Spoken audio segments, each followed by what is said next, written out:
20-year-old Victoria Hannafin is suing her former friend, Nicholas Stanworth, for unpaid charges on a Best Buy credit card. Order.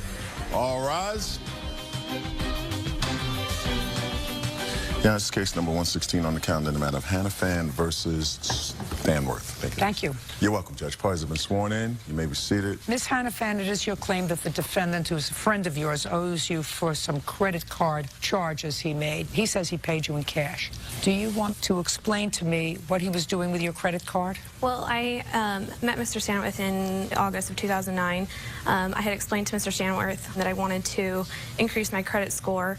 Mr. Stanworth promised that he could help me do that by spending money on my credit card with my permission and paying me back, and he promised to pay every part of it back.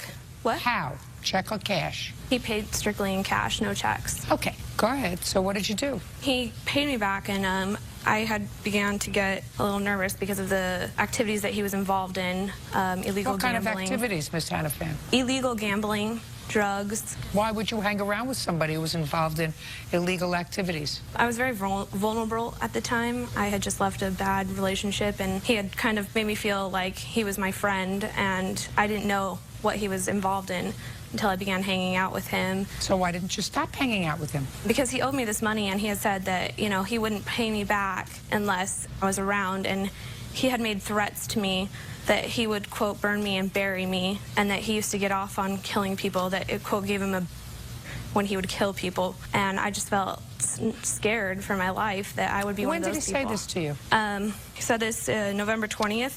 I have a police report here. When was the last time he made a charge on your credit card? I believe early November. I'm not, let's see here, November 6th for Smith's Groceries. And he had his own card? Yeah, I had made him a user on my account. What month did he get the card? He got the card in August. Did he pay September's bill? Yes, he did make a payment. Did he pay October's bill? Yes, he continued to make bills. Just a second. Sorry. Now, November 6th was his last charge. Yes. So what month does he owe on the credit card? Well, he didn't pay the complete amount back. He would make payments each month. He says he paid it.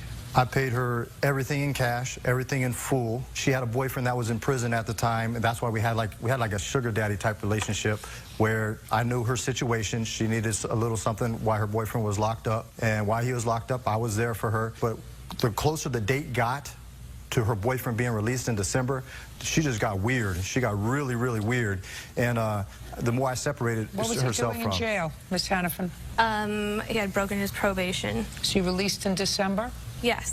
When you and Mr. Stanworth were friends, where were you living? I was living in Taylorsville, Utah. She was living with her ex-boyfriend.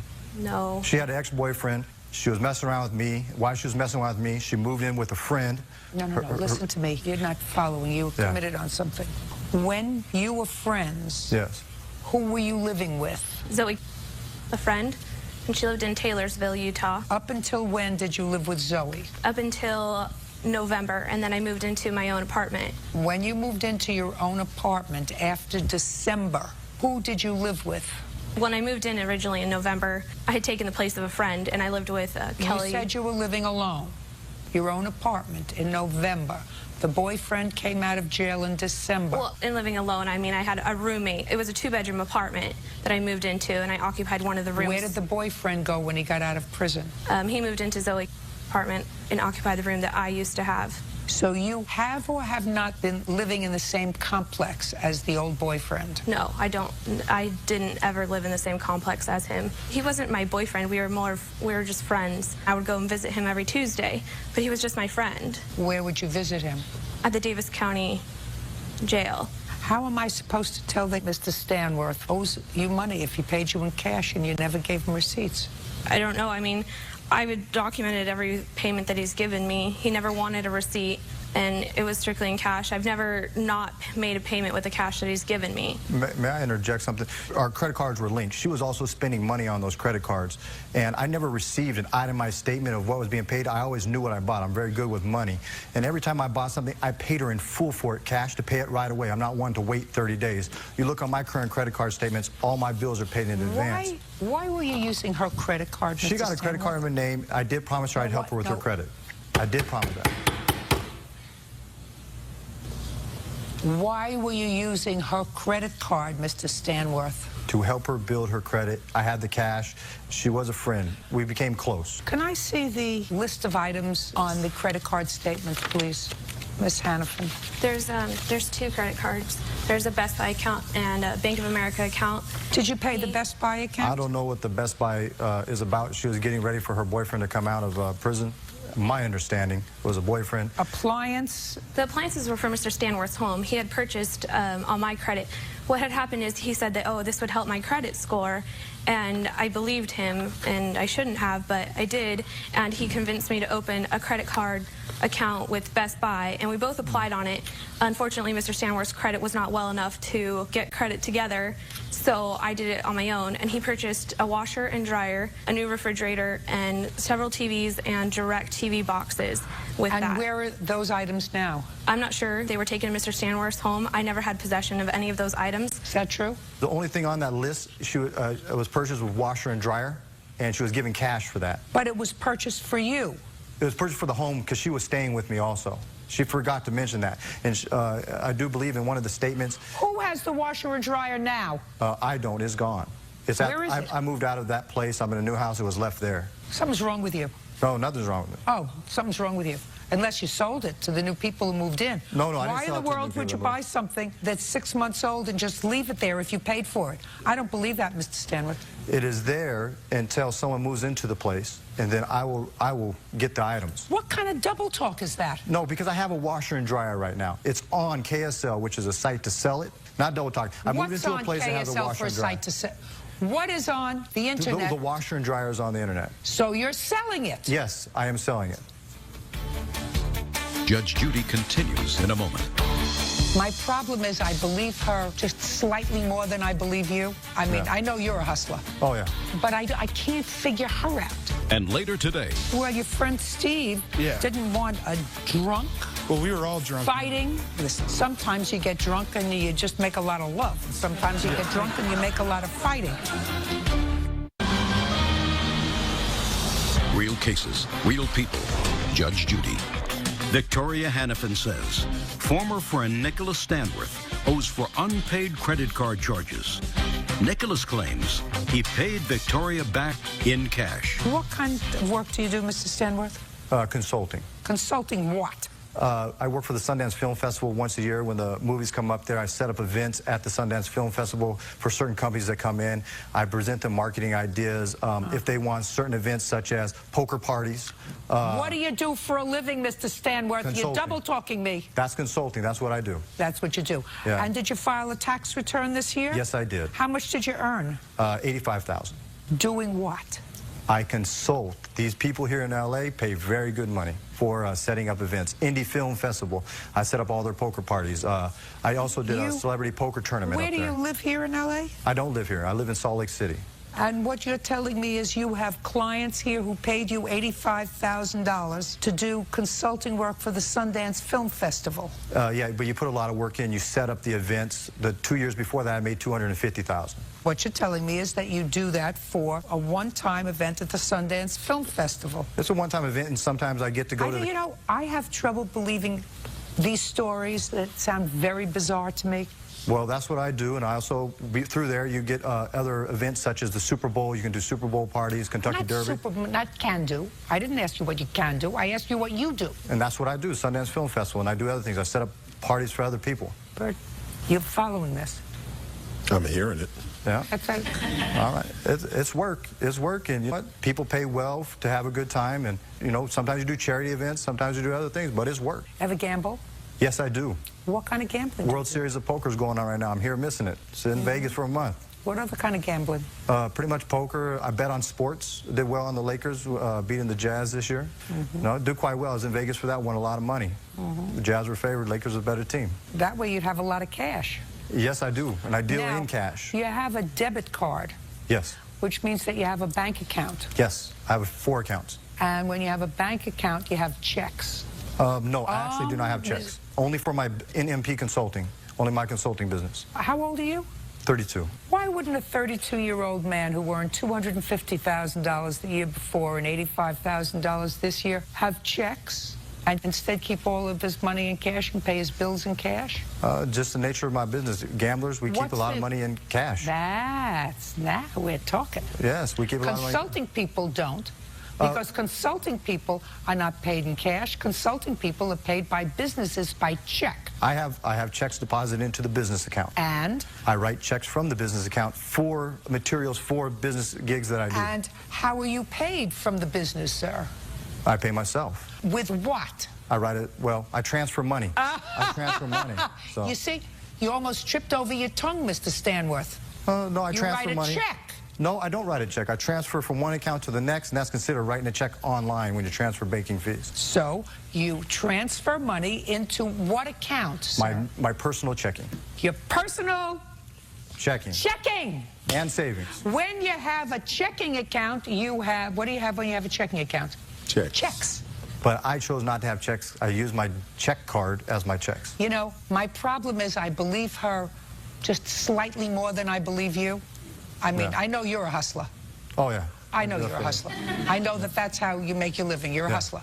But I can't figure her out, you know? She's got this passive-aggressive thing that I'm just not getting. I got you, Mr. Stanworth.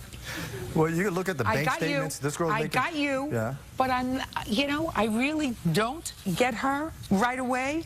But I know one thing, a lot of stuff is charged here, and she's not asking for all that money. No. Because she says that you paid her a good portion of it. Yes. I mean, on one she says you paid her $700, on one you paid $8,000. You paid a lot of money for purchases that you made. She gives you credit for a lot of those things, because all she says you owe her is $1,800. And one of the things that I found troubling, Mr. Stanworth, was that you said, and besides paying her in cash, I gave her a very good deal on a used car. No, well, I didn't give her the used. I had a used car. She got rid of her Toyota 4Runner. Did you just say no to me, Mr. Stanworth? You want me to read what you wrote? No, no, you're absolutely correct. Judge Judy continues in a moment. And later today, I can't believe that. It just sounds ridiculous. If it doesn't smell right, it's not true. Why would you all come together and the one person who witnessed the act of vandalism is not here? Real cases, real people. Judge Judy. Victoria Hannafin says former friend Nicholas Stanworth owes for unpaid credit card charges. Nicholas claims he paid Victoria back in cash. Okay, you still have the car? I still have the car, but the car was never Mr. Stanworth's. He drove it, but it was his brother-in-law, Brady. And I purchased it from Mr. Brady, not Mr. Stanworth. How much did you pay for it? I believe somewhere around $8,000, but I didn't purchase it from Mr. Stanworth. I purchased it I had the car for 3 years. Brady. Whose car was it? My brother-in-law's. I had it for 3 years. He didn't want it. Because you can't have a car in your own name. I own 3 cars in my own name. Really? Yes, I have a 61 Lincoln Continental I'm restoring right now. I have a Nissan 300ZX and a truck. And how do you pay for the insurance on those? Cash. Mr. Stanworth, you're a hustler. And you owe her $1,800. Judgment for the plaintiff, that's all. Audience excused. You may step out. I told the truth. There's nothing for me to hide. And she just got a free $1,800. I'm not happy about it. I was in a bad spot emotionally, and so he kind of filled that void. It was a sugar daddy type relationship. I was all alone out there, so he took advantage of that. Just deal in cash. No credit cards. Never trust anyone, and make sure you get a receipt and don't deal in cash. Rickard is suing fellow partygoer, 26-year-old Jesse McCandless, for kicking his truck in a drunken rage. Mr. McCandless, why don't you tell me what happened on June 13th? Okay. Me and my date for the night, we decided to go to a party over at my friend Steve Cohn's house. My date and I. My date and I, I'm sorry, ma'am. Better. Okay, thank you.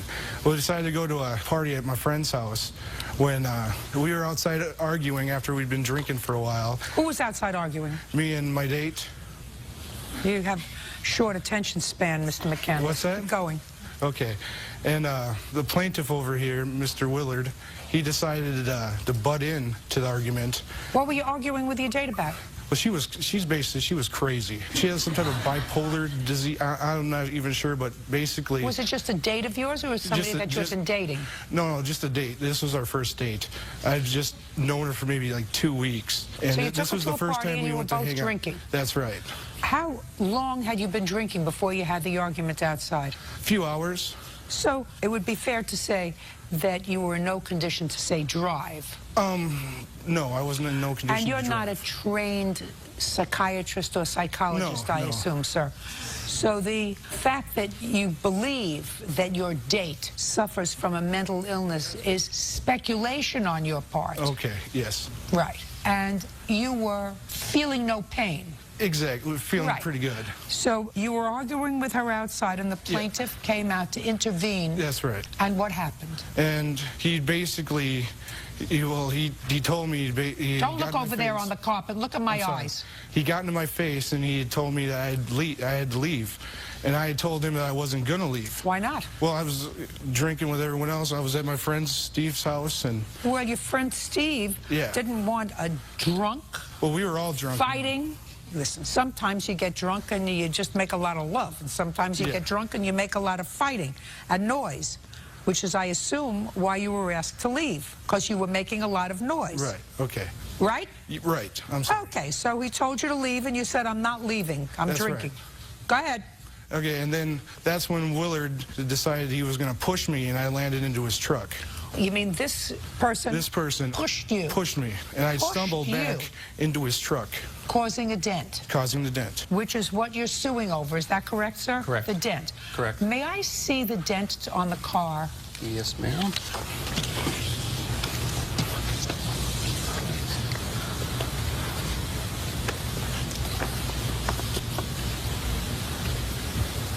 How many times do you allege, sir, that he kicked the car? I was in the house at the time. Who saw him kick the car? We didn't actually see him, ma'am. Well, who saw him kick the car? Nobody that I brought with me. Oh, well, then how am I capable of trying a case, sir, without evidence? What did you bring these people for?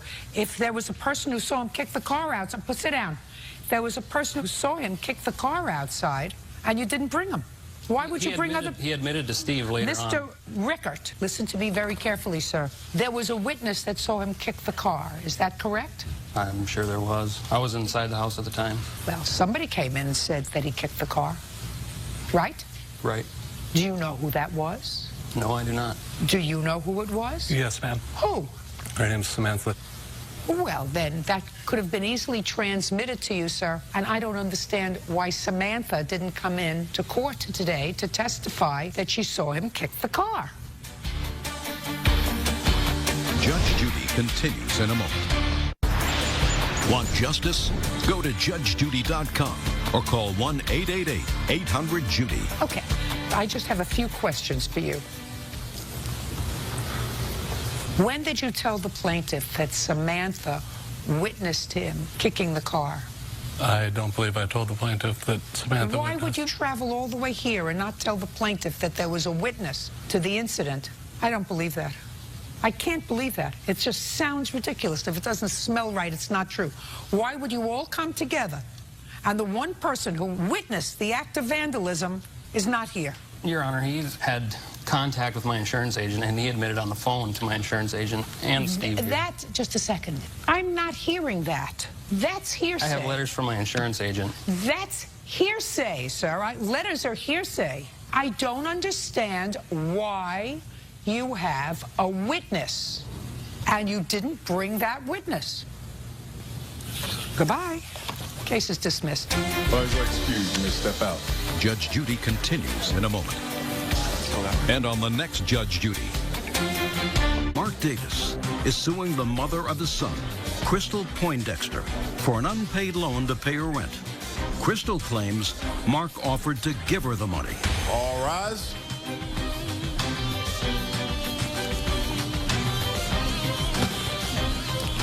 Ladies.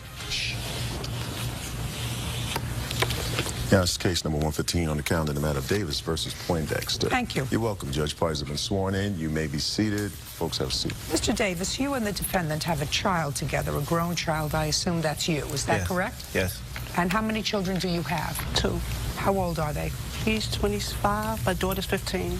Now, Mr. Davis says that he loaned you some money. You were at risk of being evicted. You've maintained a cordial relationship over the years. Would that be correct? No, it wasn't really cordial. I mean, now and then I would see her when I go see my son, and that's it. When I say cordial, cordial enough for you to know that she was in need of funds. No, because at the time she was with a man, so I think things Well, was tell me, taken care Mr. of. Davis, then, Yes. how did this loan come about, sir? Well, she had called me up and she was talking to me about things, and then she... Well, if she called you up and she was talking to you, Mr. Davis, then I have to assume that your relationship was cordial. Well, yeah, okay. I mean, why do you say no? Just because a woman says something to you, your immediate reaction is no, it's wrong? No. True. Huh? I said true. Who's that lady? It's my sister. Sister's got the number. Yeah. You know, you learn early on at school when you play antonyms, homonyms, and synonyms. You say yes, no, black, white, day, night, rain, shine. Just because female says it doesn't mean it's always wrong, Mr. Davis. So you and the defendant had a cordial relationship. Yes. Cordial enough for you to speak to each other, and she called you up and told you she was having financial difficulty. Yes. Now, see how easy that is? Very easy. When did that happen? It happened on the 26th of December, 2009. Did you call her or did she call you? She called me. And what did she say when she called you? When she called me, I didn't know who she was at first because, you know, I haven't heard from her in a while. And she How doesn't long? have months. It's been some months. It's been some months. And she didn't have my number. My son has my number. So when she called and she said, I'm Crystal. I'm like, Crystal? Who? Crystal. Then it finally hit and she said, you know, your son's mother. So I'm like, oh. So I said, what do you want? And, you know, we were talking, and she came up 3 separate times about she's behind in her rent. So on the 3rd time, I asked her if she wanted to make a loan, and she said yes. So I said, okay, well, how much you want to borrow? She said, well, maybe about like $5,000. I said, well, then, make it light on yourself where you can pay me back. So she came up $2,000. Go ahead. And I went over there, and I got to the house. I saw my son. I gave him an envelope with money. It's all $200. How much did you give him? I know, my son, I gave him $200. Her daughter, who was not my child, I gave her $50. I guess I was being Mr. Santa Claus. Did your father give you $200? Yeah. He said it was a gift? Yes. Did he give your sister money? Yes. Give her $50? Yes. Great. Go ahead. Then I went in the living room and I spoke with Miss Poindexter here. And I told her, I'm giving this money and it's a loan. When am I getting my money back? She told me that I would get the money back when she gets an income tax check. The old line, I fell for it, which was supposed to be in March. And I gave her the money. I sat there for a while Where did you get the money from? I had money in a bank, and plus I had an inheritance. My grandparents had passed away, and Lomilo. When did you get this inheritance? I think it was in November, ma'am. Did your sister get inheritance too? Yes, ma'am. How much did you get? It must have been a total of $80,000. Okay. So I went to the house, gave her the money. I stayed for a little while longer, and I left. Sometime in March, you know, I called up to find out when am I getting my money back. She said she didn't have to pay me my money. Okay. Go. When I first called him, it was to find out how his mother was doing, because I found out his mother was in the hospital. He wouldn't let my son see his mother at all. Listen to me very carefully. I want you to tell me what you said to him when you called him. Could my son see your mother in the hospital? He said no. Then we started talking, and I did tell him that I was... Just a second. Did he tell you why? No, he didn't tell me why. My son told me why, that she has cancer. Okay, so he didn't go over to see you and bring you money and be a nasty man by purposely preventing your son from seeing his mother. If his mother was ill in the hospital with cancer, it's very possible she didn't want to see anybody, or he felt as if he was protecting his son from seeing his mother at that point.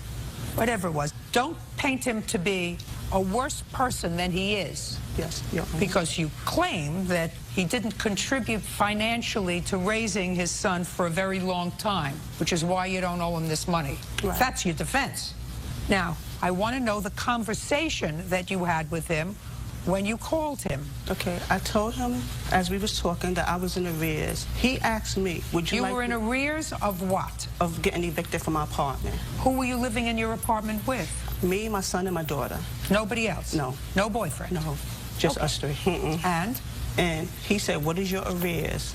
I told him what the arrears was. He said, well, I could give you $2,000. That's just what he said, Your Honor. Go ahead, I can give you $2,000. I could give you $2,000. And when did you tell him that you would be able to pay him back? When he started harassing me by calling me? No.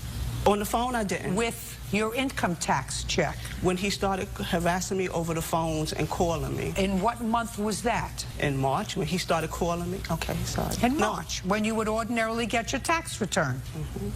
So what did you say to him? I told him, I can't pay you back right now because I'm trying to get my situation together as far as making sure I could pay my bills. So please, I feel that you owe me because I took care of your son. And then that's when he told me, no, I want my money. I'm going to take you to court. No, matter of fact, I'm not going to take you to court. I'm going to take you to the streets. I know some people in Queens. So we went through all of that, Your Honor. He threatened my life. My daughter heard it, my son heard it. So now I'm scared because he threatened me, and now I got to watch my back every day to see, make sure over this money. Ms. Poindexter, yes. I'm going to explain it to you very easily. Judge Judy continues in a moment. What do you do? Right now, I'm not doing nothing. Did you graduate from high school? No. Oh, that would be something for you to do, at least get a GED if you're not doing anything else. Yeah, you're right. Oh, I know I'm right. And later today. What did you learn from your life class? What did you learn there? I learned a lot today. You didn't learn to pay your debts. That you didn't learn. Real cases, real people. Judge Judy. Mark Davis says the mother of his son, Crystal Poindexter, owes for a loan to pay her rent. Now, Mr. Davis should never resort to threats. Yes. And resort to what he considers street justice. Yes. Neither should you. No. Which is what you did. You borrowed this money from him because you were in arrears in your rent and you had trouble paying your bills. And then when you began to reflect on it and think about it, you said, you know what? He really wasn't a supportive father and didn't pay his fair share for 20 years. I don't owe him this money. It's unreasonable for him to ask me to pay him back this money, because that's what you say in your answer. That's what you say in your answer. That, too, is a different form of street justice. Yes, Your Honor. It says, listen, I didn't get what I felt was fair, so I'm going to take matters into my own hands. If you thought that he owed you money, what you do is you take him to court. Yes. But you don't borrow money if you're in a state of an emergency and then decide to change the rules because of some alleged past slight or past irresponsible behavior. Mr. Davis, what, Mr. Davis? Ms. Judge Judy, if she was so scared of me, how come on, I think it was the 26th of May, I forgot what month it was, ma'am, but what she did, she went with me to go see my mother, her and her daughter, after it was supposed to be the alleged threat, the week after. Listen to me. She went with me. Listen to me. I'm sorry, yes. I think that Ms. Poindexter is making excuses. She did give you back a couple of $100. Yes, ma'am. Because of this, so she owes you $1,800. Yes, ma'am. Just for my own curiosity, Mr. Davis, while your son, who looks like a very nice young man, was growing up and living with his mother, I assume, were you paying child support? Yes, ma'am. They was taking it out of my check every week. How much? I think it was $50 because I had a low-paying job. They was Whatever taking it out. was. Yes, ma'am. And there were no arrears built up? No, ma'am. Even if, well, if there was arrears, I caught up on it and paid it, and that was it. But it was no arrears like that, ma'am. Yes. He didn't pay child support, Your Honor, until I stopped working because my job relocated to Ohio. And I had to get on welfare. Welfare found him and made him pay child support. How old was your son? 12. Did you pay child support for your son's Ms. first Judge 12 Judy, years? Before the public assistant contacted me, I would take my son shopping for school. No. Mr. Davis, I've been in this business for a long time. We're not talking about taking shopping. We're not talking about buying clothes. We're not talking about taking to the movies. We're not talking about those things. We're talking about what you get. I was getting money, Sir. giving money. Okay, put your hand down. What do you do? I'm just a student right now. Where do you go to school? I'm just, basically, I'm just going up and down. I'm not really in school right now, but I'm trying. What are you doing? Right now, I'm not doing nothing. You have to do something. I work in like a little auto sound, like work with cars and things like that. Do you work enough to make some money? Nah, it's nothing on the books or nothing. I'm not like on the payroll or nothing. I just help around the shop because I know the owner of the shop and things like that. Did you graduate from high school? No. Well, that would be something for you to do, at least get a GED if you're not doing anything else. You're absolutely right. Oh, I know I'm right. Judge Judy continues in a moment. And later today... When somebody tell me they're going to give it to me as a gift... She didn't say that at all. My daughter's my witness. No, Miss King, you just told me what she said. And later today... When did you purchase the car? June of 2009. And where is the car now? Sitting at my house. Why am I here?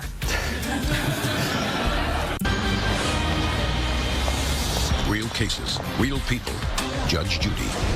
Mark Davis says the mother of his son, Crystal Poindexter, owes for a loan to pay her rent. Now, you're 25? Yeah. Time's wasting. You'll blink, you'll be 50. And you want to do something else with your life other than nothing. Yeah, absolutely right. Judgment for the plaintiff in the amount of $1,800. That's all. Thank you, ma'am. Parties are excused. Judge Judy, Step up. can I talk to you? He was using him for IRS. Miss Poindexter, I just told you, and I'm going to repeat it one more time.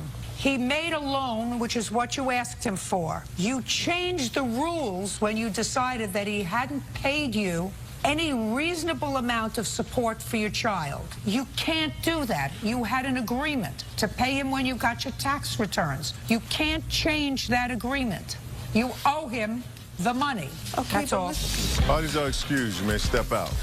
He's a deadbeat dad. He don't do nothing for my son. I tried to break things down for her, but she just didn't want to pay me back. I'm thankful for that, for he did that for me and stuff, but the way he does things, he's evil. He's conniving. I was so evil. How come I had a payment plan on her and everything? I mean... And he's no good, and that's wrong for him to be like this. To bring me to court for this. She thought I was a jerk, and that's not right. His son's mother, who takes care of his son, that he don't do nothing? Now all of a sudden she wants to flip things around. And... Because he's evil, that's why. But yeah, I'll be the evil one, I guess. I would have worked it out, but he don't want, he's evil. He's an evil man, I'm telling y'all. Wow, just be wary. Be wary of women like that, please. And now the next case. All parties in the matter of Williams versus King. Step forward. Katina Williams is suing her sister-in-law, Yolanda King, for an unpaid loan to attend a life seminar. Miss Williams, the defendant is your sister-in-law, and you claim a loan that she has not repaid. Yes, ma'am. I'm not exactly sure of what Miss King's defense is. She seems to suggest that you forgave the loan. When was it, and what was it for? It was in December, and the loan December of 2009? Yes, ma'am, December of 2009, and the loan was for her to go on a trip to visit Miss Juanita. Who is Miss Juanita? She's an evangelist in Atlanta, Georgia, and she does, like, work on TBN, and it was supposed to be for a Christian women's trip that she needed the money for. Have you done that trip before? No, this is my first time doing the trip. And how much was it to go? $1,000. Was that for the event itself, or It was a 2-day class. Did it include your airfare or your transportation, your hotel, or just the class? Just the class. Where were you staying? My brother-in-law. How far away is that from where you live? Atlanta, like 4 hours. So you were going to drive? I drove my car. Why was it important for you to go if you didn't have the money? I wanted to go to the event, the 2-day life class. Did you ask your sister-in-law to lend you the money? Yeah, I asked her. Can I... When did you ask her? I think it was the end of November. And when did she give you the money? She gave me the money on the 8th of December. My nephew went and picked the money up and deposited it for me. I have the papers right here. And? Deposited in the account. And? And they took it out the account. So why are we here? Why are we here? Yeah. Because she gave it to me as a loan. Yes, I understand. She gave it to you as a loan. You didn't pay her back. So why are we here? Because she said in my living room, the Thursday before I left, we went to Cato's to get me a pair of pants. She bought me a pair of pants. And we got in my car, came back at my car, went in my living room, and she said, sister-in-law, I'm happy for you, that you're going on this trip because you deserve to go on this trip. She said, I'm going to give it to you because this is your destiny. And I said, okay. And on what date did that conversation take place? It was on the 10th, that Thursday. Well, I thought she gave you the money on the 8th. She gave me money on the 8th. The conversation took place to that Thursday, the day before I left, that Friday. When were you supposed to pay her the money back? When I was supposed to pay her the money back? That was my question. You have to give me the answer. After she told me I didn't have to pay her back. I didn't ask you that. When were you supposed to? I was supposed to pay her back when I got my taxes. And when she told me I didn't have to pay her back. She didn't tell you you don't have to pay her back at all. Yeah, I mean, you surmise by the phrase, I'm going to give this to you because I know it's your destiny. The fact that she unequivocally said to you, you do not have to pay me the money back. That's not what she said at all. She said it was what a did gift. you learn from your life class? Well, I learned a lot from my life. What did you learn there? I learned a lot, 2 days. You didn't learn to pay your debts. That you didn't learn. Judge Judy continues in a moment. And later today. Anything else? It's just been pretty ridiculous, the immaturity I've had to deal with, everything I've been through. You know, that's what happens. It is. You know what I have to go through every day? Suing a family member? Go to judgejudy.com or call 1-888-800-JUDY. What did you learn? But when somebody tell me they're going to give it to me as a gift. She didn't say that at all. My daughter's my witness. No, Miss King, you just told me what she said. She said, I'm happy to have been able to do this for you. Yeah, and she said she wasn't going to give it. No, I'm happy to be able to do this for you. You heard it. You don't have to pay me the money back. I don't know what happened afterwards, but that's what you heard. So what I want to know is what you learned in the 2-day seminar with the evangelist.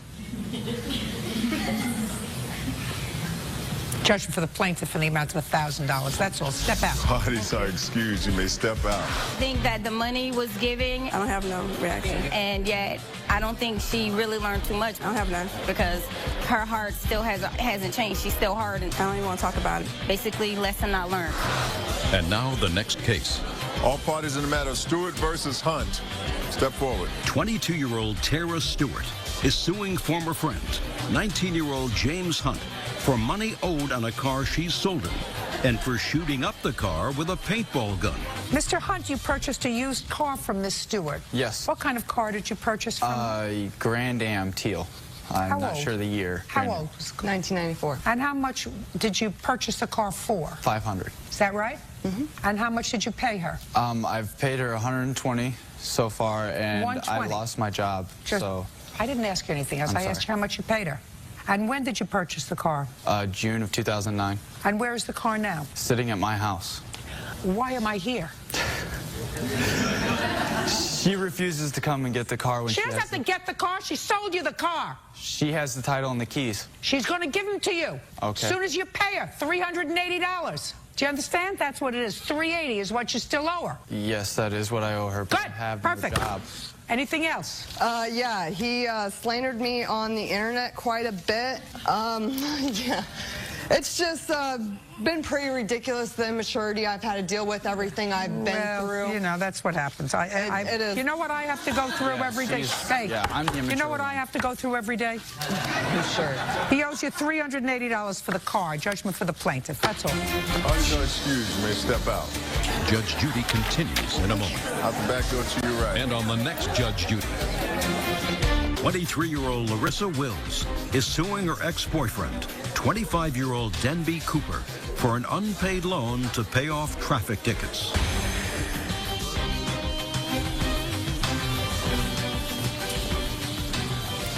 Yeah, it's case number 147 on the calendar in the matter of Wills versus Cooper.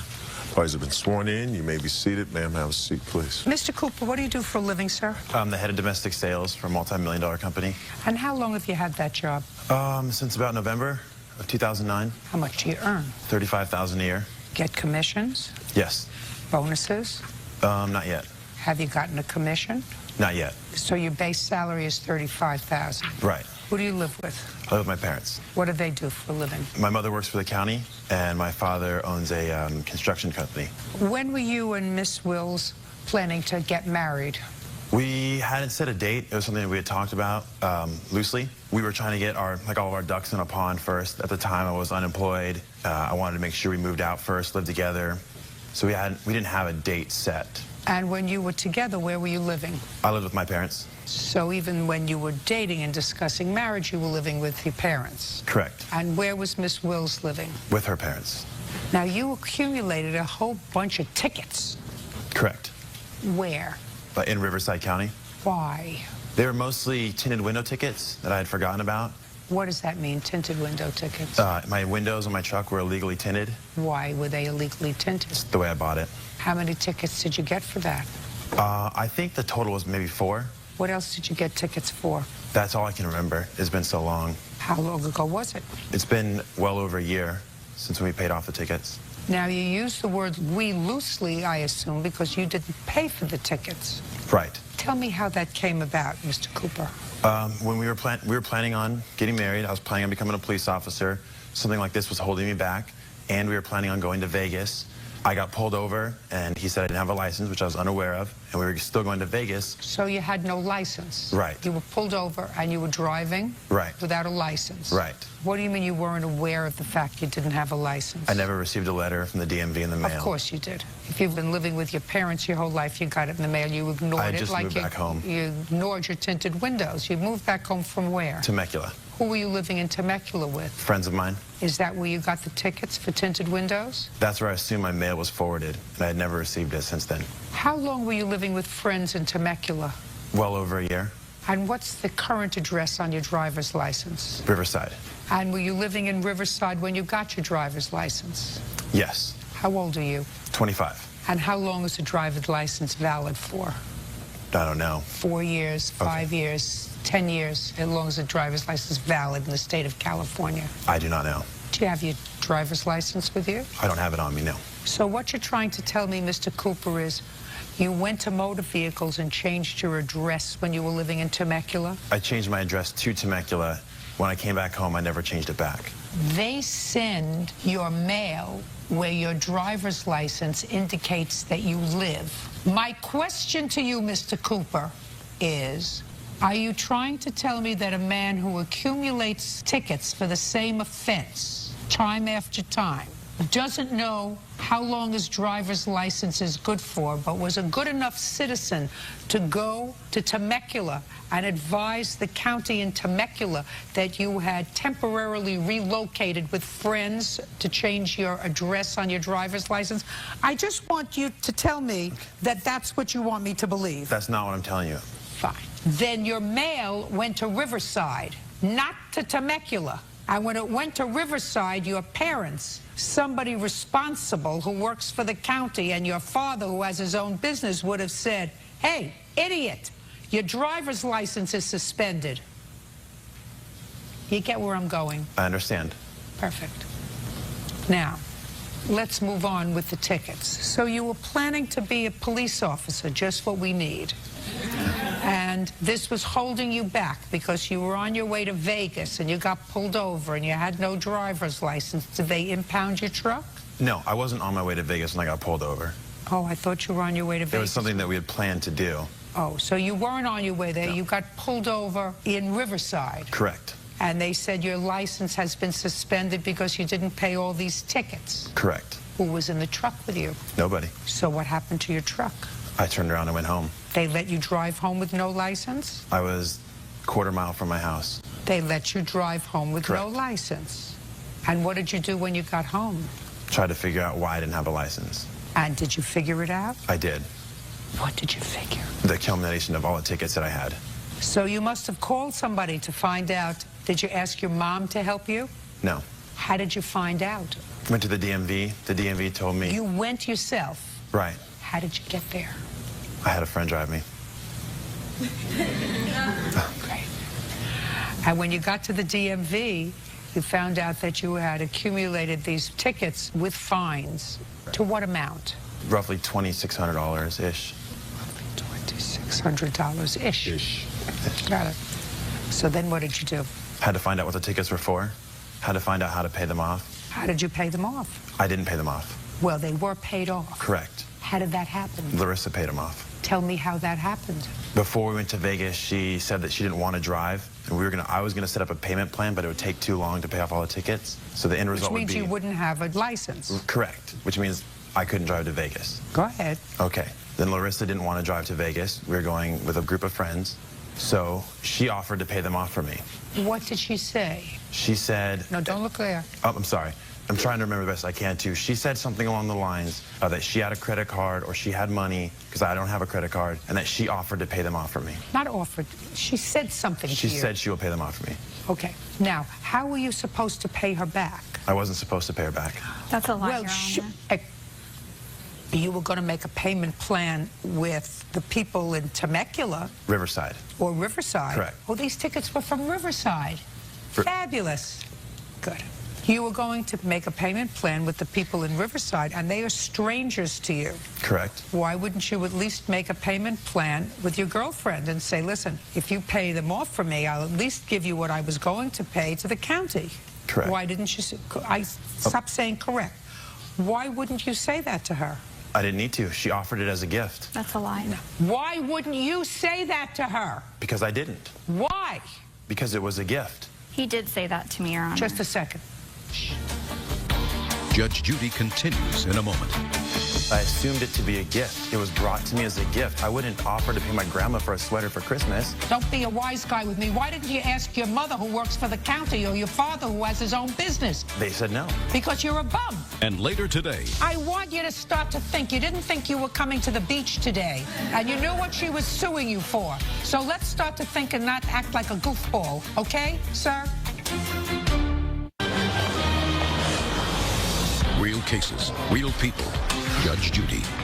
Larissa Wills says ex-boyfriend Denby Cooper owes for a large loan to pay off traffic tickets. Now, what I'm asking you is, why wouldn't you say that to her? Sweetheart, they're my tickets. I got them. I was wrong.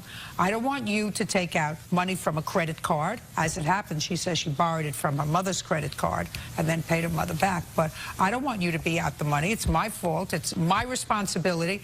If you pay it off up front so that I can have a license, you know, I'll pay you and your mother back slowly. Why wouldn't a person like you do that? Because I didn't, Your Honor. Because I assumed it to be a gift. It was brought to me as a gift. I wouldn't offer to pay my grandma for a sweater for Christmas. Why didn't, listen, don't be a wise guy with me. Why didn't you ask your mother who works for the county or your father who has his own business? Because they wouldn't pay for me. Why? They said no. Because you're a bum. I'm not a bum. Well, sure you were. You weren't working. Right. You were 24 years old. You're a bum. And you had no business going to Vegas. How are you going to Vegas if you were 24 years old, had no job? What were you going to do in Vegas? Stand on a corner? No. What were you going to do in Vegas? Go out with friends. We had a group of people who were going with us. And how were you going to go out? What were you going to use as barter? I had money. From what? I was working part-time. Part-time where? At a cell phone repair company. On the books or off the books? Off the books. Were you getting unemployment insurance? Yes. Huh? Always follow the money. That's why I love this job. How long were you working off the books while you were collecting unemployment? Not very long. I want the president to listen to this. Go ahead. Not very long. Not very long. How long is not very long? Less than a month, 3 weeks. It wasn't a daily job. I fixed cell phones from home. You had enough to go to Vegas along with the government's help. Correct. We split the tab. You're a big boy. You eat a burger and a half. And you were going out with friends. That's not cheap in Vegas. So the couple of 3 days a week that maybe you worked for a cell phone company while collecting unemployment and saying you were looking for work, you must have earned really good money fixing cell phones. No. How much did you pay off for his tickets? It was $26.78. How much did he pay you back? $200. Lovely. Judgment for the plaintiff in the amount of $2,470. You get a ticket. It's your responsibility to pay it. Bye. Parties are excused. You may step out.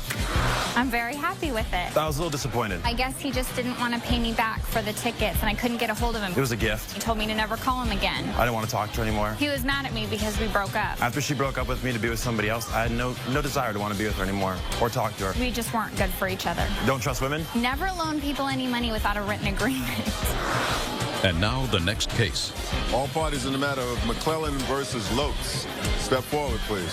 Sammy McClellan is suing her ex-boyfriend, David Lotz, for loans for child support, rent, and an airline ticket. Miss McClellan, you met the defendant, according to the complaint that I read on the internet. You began to date him and made a series of loans to him. You no longer are involved in any sort of relationship. You want your money back. Mr. Lotz says that there was never any agreement to pay you back any of the money that you gave to him. And the one issue with regard to an airline ticket, you were unable to use it and you gave it to him as a gift. Mr. Lotz, when did you and the plaintiff begin a relationship?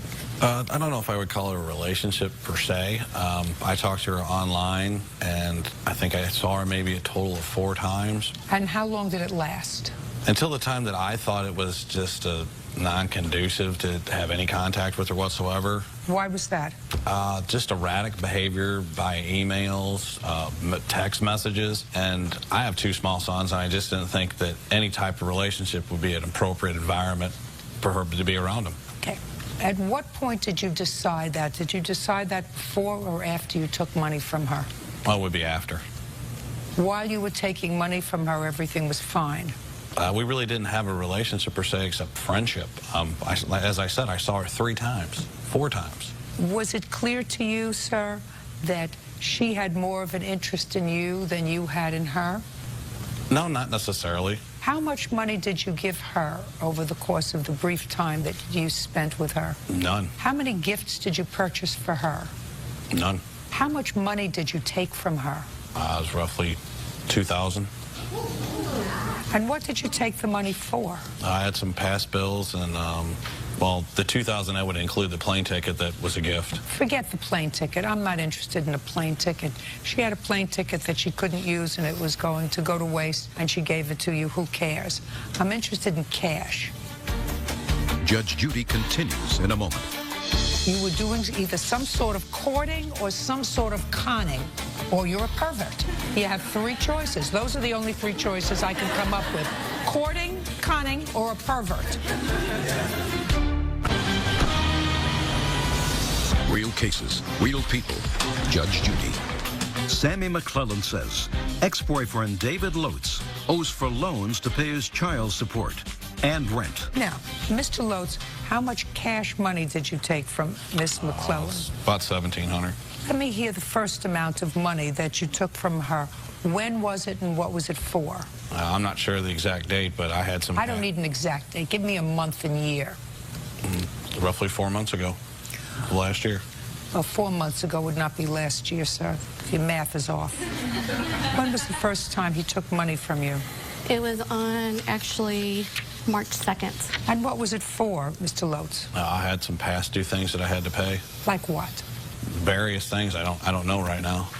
I mean, we had a discussion. I want you to start to think. You didn't think you were coming to the beach today, and you knew what she was suing you for. So let's start to think and not act like a goofball, okay, sir?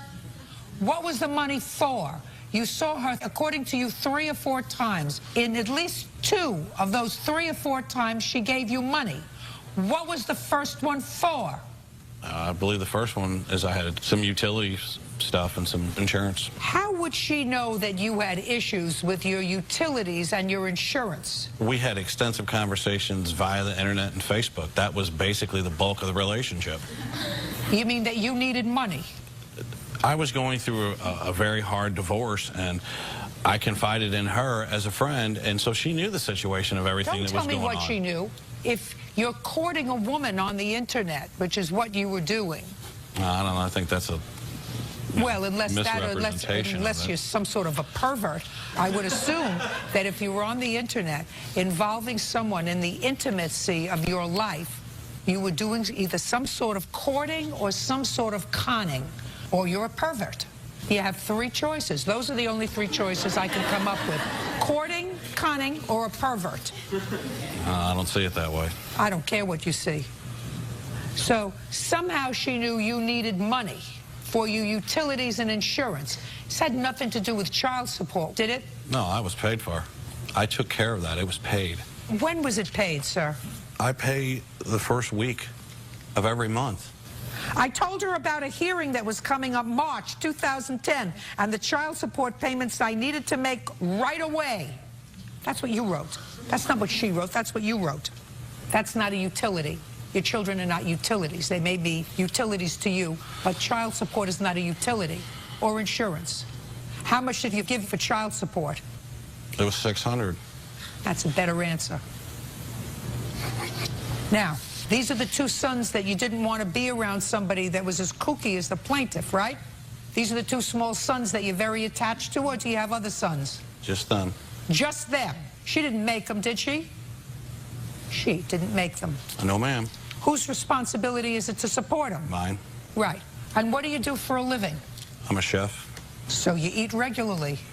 And the court sent an order of support that you were supposed to pay. Why didn't you pay it? I was having some financial difficulties. So you were either courting her, conning her, or you're a pervert. Right now we fit into the conning part. Judge Judy continues in a moment. How much money did she send you in rent? $11.50. How much did you send back to her? It was a gift in my estimation. How much did you send back to her? The answer is none. Now you know where you fit. Are you the victim of a scam? Go to judgejudy.com or call 1-888-800-JUDY. Now, $600. It's not her responsibility to support your children. What other money did you take from her, Mr. Lotz? My rent. Rent. Who did you live with? Myself. So let's see. You're not paying child support, and you didn't have any money for rent. So what category are you? You're either courting her, conning her, or you're a pervert. How much money did she send you in rent? $11.50. How much did you send back to her? You know, it was a gift in my estimation. How much did you send back to her? The answer is none. Now, in what month did she give you the $11.50 for rent? It was March. So in March, she gave you money for child support and rent. To be honest, I don't remember. Is that right? Yes, ma'am. Now, at what point did you believe that she was a threat to your two children? What month was that? It would have been in June. Did you see her in April? No, it was. No, I'm sorry. It was May. I'm sorry, Your Honor. It was May. Everybody fits into one of those categories on the internet. Now you know where you fit. Judgment for the plaintiff in the amount of $17.50. That's all. Thank you. Parties are excused. You may step out. Judge Judy continues in a moment. And on the next Judge Judy, 24-year-old Shelley Stevens is suing her ex-boyfriend, Jason Halstead, for bail money, loans, and damaged property. Order. All rise.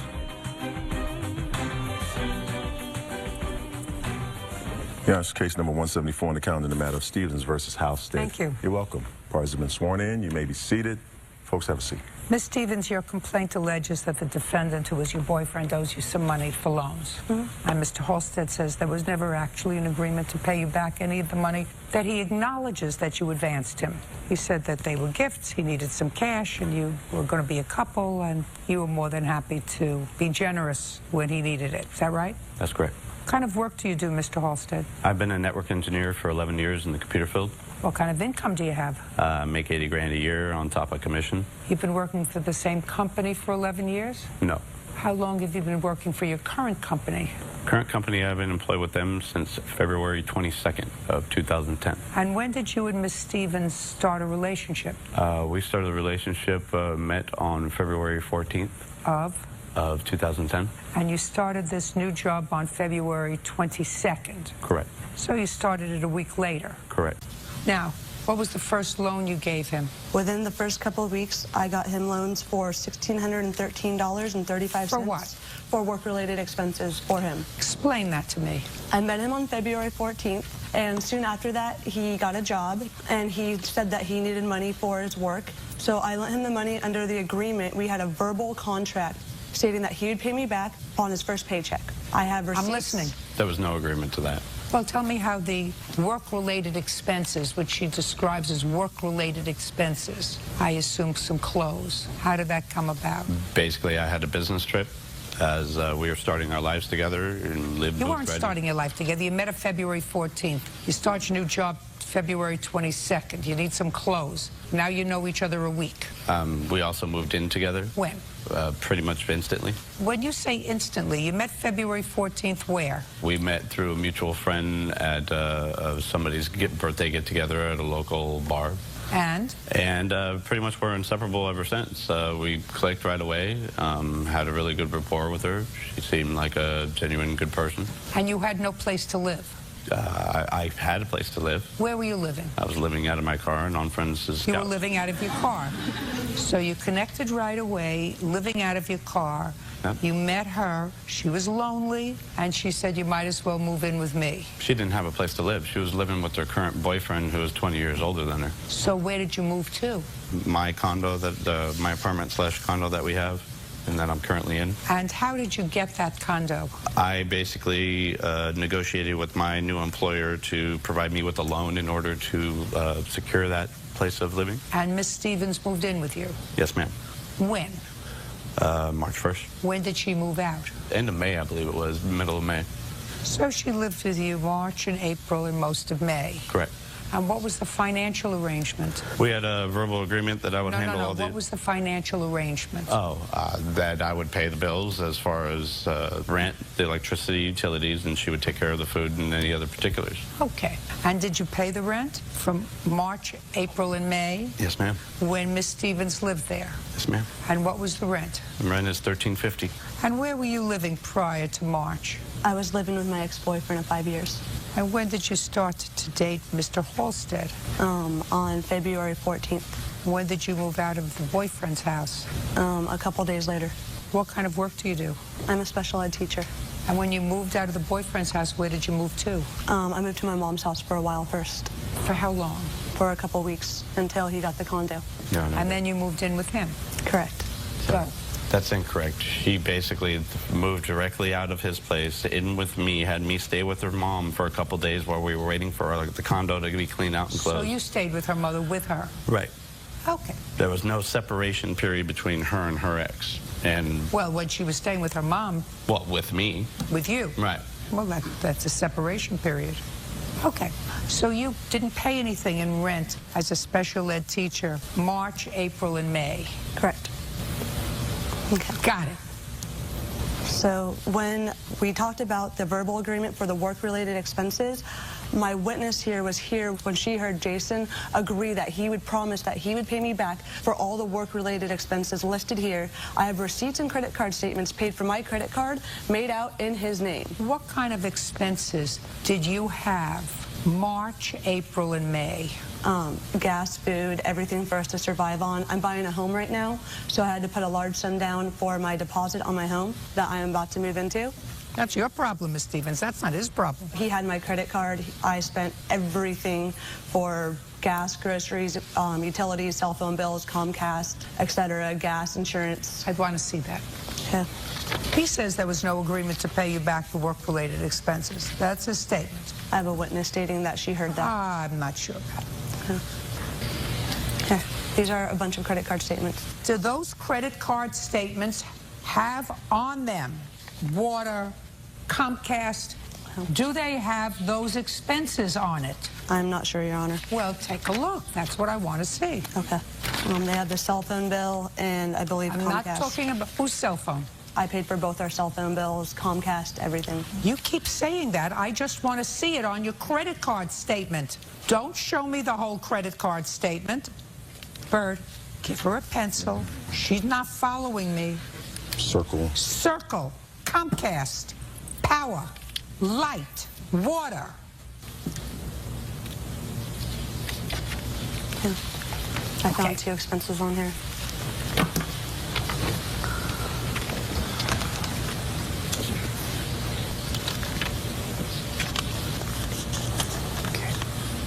So what I have here that you have circled is $169 in California Comcast on March 16.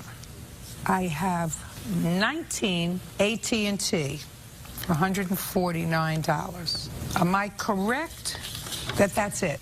No, I just did not come prepared. I apologize for that. Well, this is prepared. This is your visa. That's just the work-related expenses that I brought in. No, my dear. Miss Stevens, is what you're telling me you have more than one credit card? Yeah. Go get it. Go get your bills for the other credit card that you say you have other items that were household items. Wait. But don't waste my time, because all they have to do is fax them to you, and we can make arrangements to do that now. So far I have $318 that you have circled from February to April. I have a pile in the back about this tall of about $5,000 in expenses that I can go grab. Expenses for what? Groceries, utilities. Are they paid bills by you? And what did you pay them with? My other credit card. But most of them are groceries and other expenses. I only paid the Comcast and the AT&T bill. See what happens when you get the nose starts to twitter? Judge Judy continues in a moment. He's a con man. He's been doing this his whole life. He's a career criminal. When were you served with the restraining order? I mean, he's conned me. He's been conning people his whole life, and I can prove it with a background check. And later today. Can you do that? If not, I'm dismissing your case. Go back to your local small claims court and duke it out if some judge is idiot enough to do it. This judge is not that kind of an idiot. Real cases, real people. Judge Judy. Shelley Stevens says ex-boyfriend Jason Halstead owes for loans and for property he either damaged or refuses to return. What else do you claim he owes you money for? In March, shortly after his first paycheck, he traveled to Atlanta, Georgia to visit a friend, and he got arrested for drug-related charges, and he asked me to please bail him out. And as much as I did not want to and let him know that he still owed me money, he let me know that he would not be able to pay me back any of the money that he had promised that he would pay me back unless I sent money over. So with another agreement that he pay me back immediately upon his next paycheck, I did send the MoneyGram over. I have the receipt and the statement of the MoneyGram that I sent over to bail him out of jail so that he can pay me back. And at this time, when he came back, he was unable to pay me back with his next paycheck because he was so behind on child support from being a deadbeat father because he had been unemployed for a year and a half. He owed people money for who knows what, and people were supposedly after him for money, so he was not able to pay me back again. At this point, I got really upset, Your Honor, and that's when I went back in to get all of my items out of the house because he had not paid me back. At that time, he got physically and emotionally abusive. He threw me down. He threw my refrigerator down. I have pictures of the refrigerator that he broke. I have a police report because I felt unsafe and had to call the police, as well as my stepfather, to be there while I moved out all of my large items. And I have a copy of the police report if you'd like to see it. No, I wouldn't. I want to know, on April 11th, there's a charge here that says work supplies. That was from Fry's Electronics for his work. And? And that was part of the verbal agreement that he promised he would pay me back. Was that April 11th before or after the $400 that you sent to him? April 11th was after the $400 that I had sent him. I was on March 27th that I sent him the $400 to bail him out of jail. I'll hear you now, sir. Go. I have the contract for the loan if you need to see that from my employer. I don't have to see it. I believe that she paid $300 towards the expenses of running the house for the 3 months that she lived there. Basically, I've lost my job as a result of filing a restraining order against her.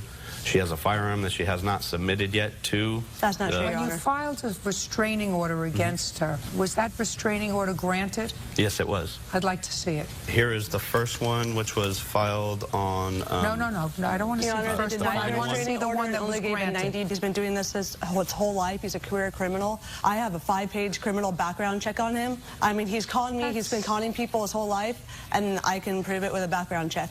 When were you served with the restraining order? On June 15th, which is the date that he promised he would pay me back, Your Honor. Stop with the money! Just answer my question. When were you served with the restraining order? And when was the first hearing date? It was yesterday.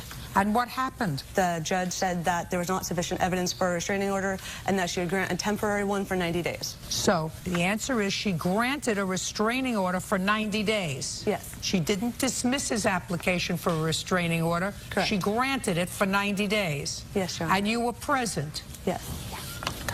Your Honor, prior to that, he was upset because I was asking for the money that he had promised back, and he said that he was going to ruin my life. Stevens, I want you to think about this. One would like to think that someone who teaches children with special needs would exercise better judgment than moving in with somebody that she's known for a week. That's number one. Number two, when you lend somebody money and they don't pay you back, the dumb thing is to lend them more money.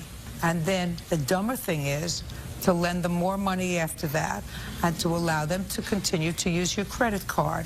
Now, that would make me feel sorry for you if you got taken in by Mr. Halstead and kept giving him money because you were crazy about him and you thought that you were going to have a life together. The thing that makes me less sympathetic towards you, Ms. Stevens, is that you really paid nothing for 3 months, which allows somebody who works for the Board of Education to save enough money, as you said, to put a down payment on a house. Judge Judy continues in a moment. And later today... Do you expect courts to make a determination whether you own the vacuum cleaner? Do you actually expect a court to make that judgment? Yes. No, it doesn't work that way. You have to behave like grown-ups. Real cases, real people. Judge Judy. Shelley Stevens says ex-boyfriend Jason Halstead owes for loans and for property he either damaged or refuses to return. So I feel less sympathy for you in the money that you laid out for him, which was, according to you, if I believe everything that you say, was $2,600, because $2,600 divided by 3 equals $866 a month. That would have covered your rent, water, utilities, because you don't have any of those on here, and everything else, which seems to be a rather even trade for the $2,600 that you advanced to him. So I have less sympathy for you, and therefore I feel less guilty about dismissing your case. Do you understand? I do understand, I Your don't Honor. believe there was a loan, and if I'm mistaken that there was an agreement to pay you back, you more than got paid back by living rent and utility free for the 3 months that you lived with Mr. Halstead, a fact that you do not seem to deny, but that you acknowledge when you tell me that you had a lot of expenses because you were saving up for a down payment on a house. Your case is dismissed. Your Thank Honor? you very much. Your Honor, please. That's it. Thank you. Parties are excused. You may step out.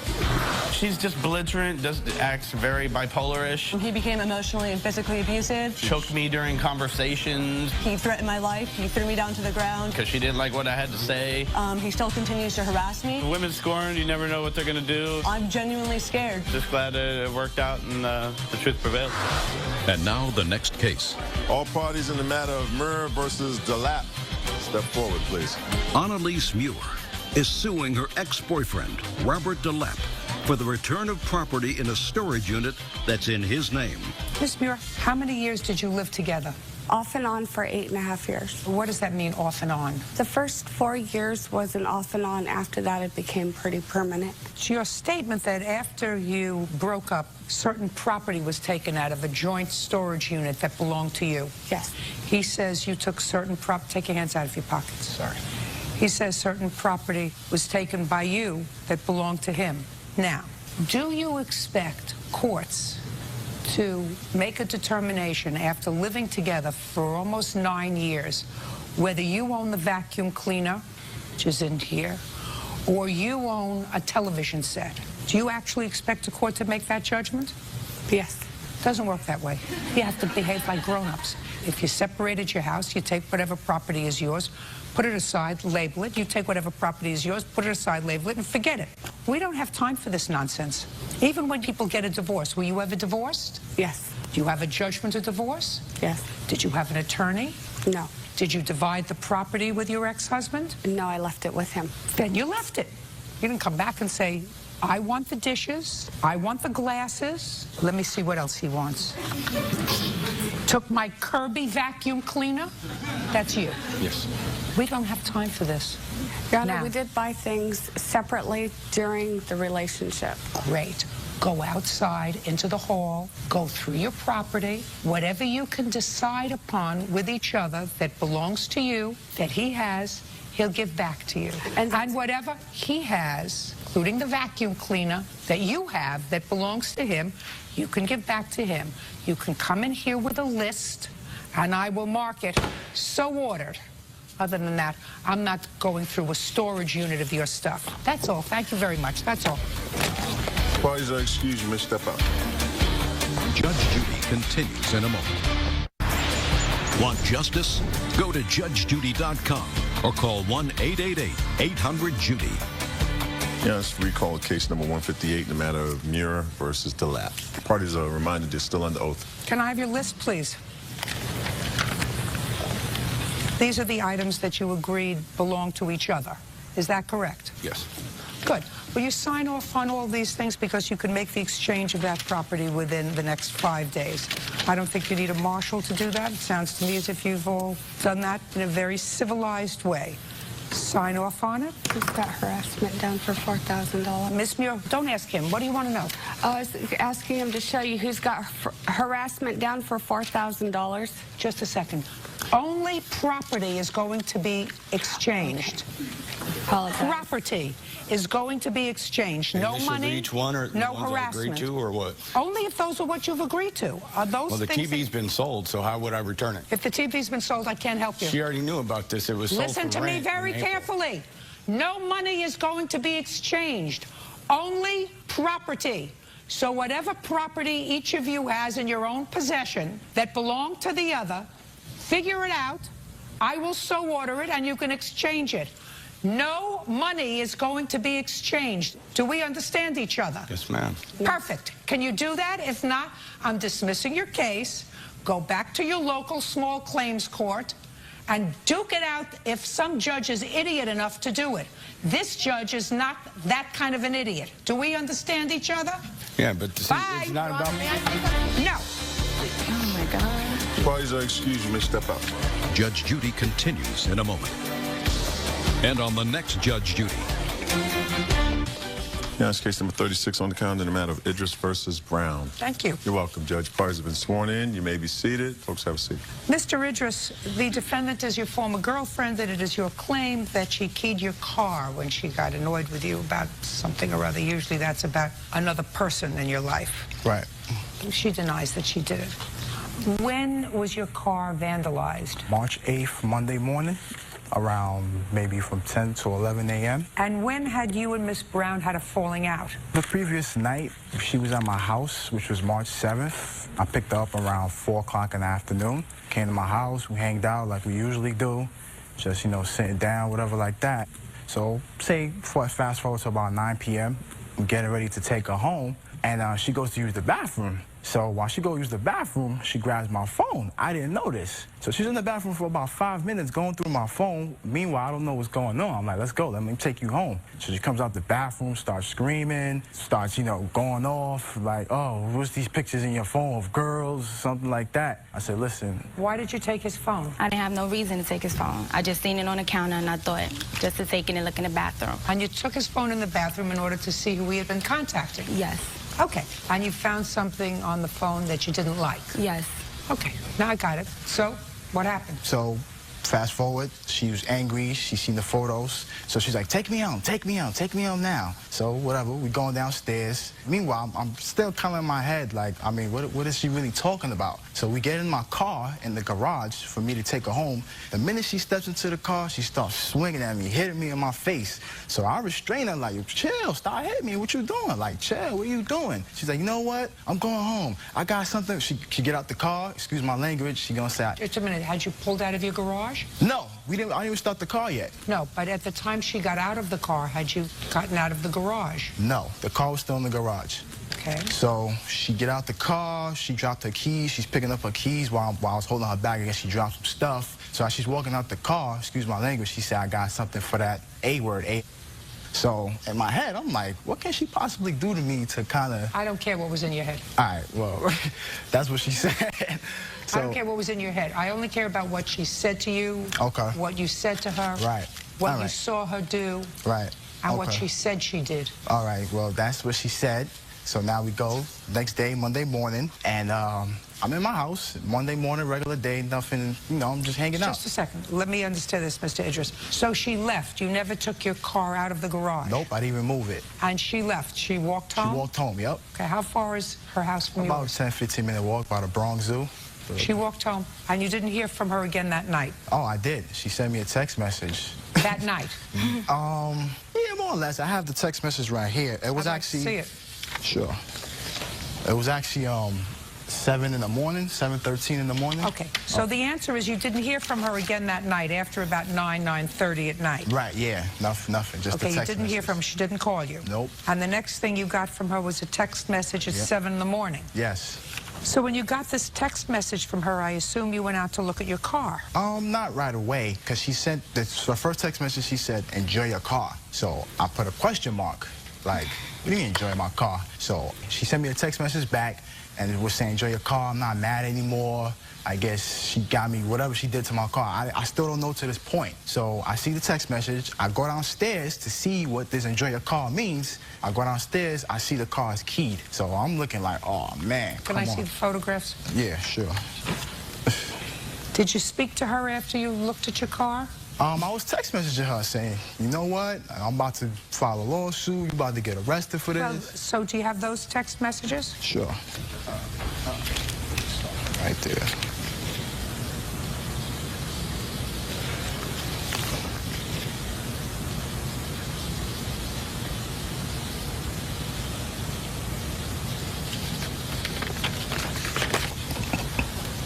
Go.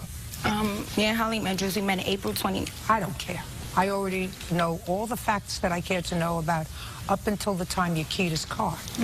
Now, Miss Brown, you're entitled to be angry. You snoop, sometimes you get more than you planned on getting, right?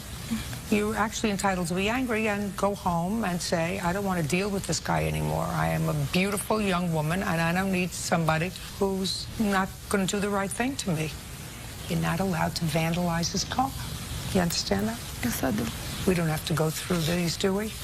No. Can I see the estimate to have your car painted? Yeah, I got 2 different estimates, so at least who knows. What year car is this, sir? It's a 93.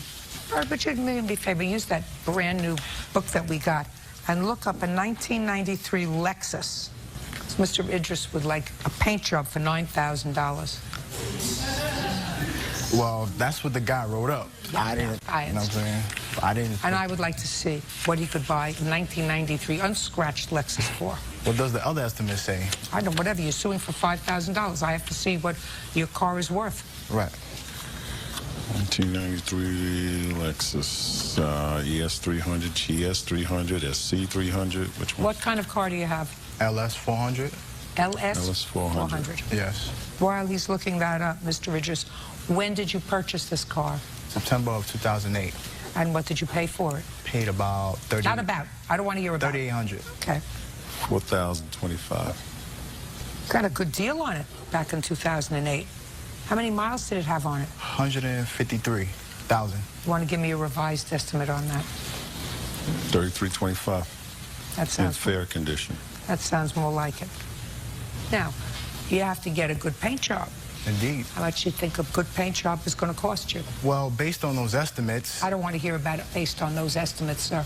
Your car is worth, at most, $3,000. Okay. How much do you think you're going to have it repaired for? Otherwise, you'll sign it over to Miss Brown.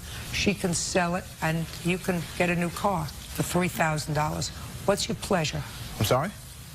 I didn't hear you. It was a little too fast. Judge Judy continues in a moment. Is he worth it? No, he's not. So, right? Show him the door. And later today... How long was she home with the children, raising your 4 children? Well, her, along with the maid that she had, was for quite a while, Your Honor. Just a second. Okay. Maid that you had. Well, okay. A maid that you had. That we mutually had. That's better. Okay, I understand that. That's better. Real cases, real people. Judge Judy. Halim Idris says ex-girlfriend Chelsea Brown keyed his car in a jealous rage. How much do you think you're going to have the car painted for? About what you quoted, $33,000, $3,200, full paint job and the bumper, because the bumper was damaged too. So paint job. About $3,000. You better get it done for $1,000, because that's all you're going to get. Wow. On a $3,000 car. Nobody should invest more than a third of the car to get it painted. So I guarantee you can find somebody in New York to get it painted for you for $1,000, right? I'll try. I think you should try. Have you had the car painted? No. You driving around with it the way it is? Still like that. Judgment for the plaintiff in the amount of $1,000. Not supposed to let your temper get the best of you. Is he worth it? No, he's not. So? Right? You're right. Show him the door. That's all. Judgment for the plaintiff. Please excuse, you may step out. I was looking for numbers, pictures, anything I could find. Listen, man, there was a picture of one girl. Naked girl. She wasn't naked. He kept telling me that they old pictures. So she's making up stories. He had different stories. That's all she's doing. Because I wanted him to feel how I was feeling the night before. Hey, that's just how she is. Hurt. I didn't tell her to go on a jealous rage. Never mess with me no more. That's just what Chelsea do. And now the next case. All parties in the matter of Awad versus Awad, step forward, please. Dennis Awad is suing his ex-wife, Sandra Awad, for her share of their daughter's college tuition.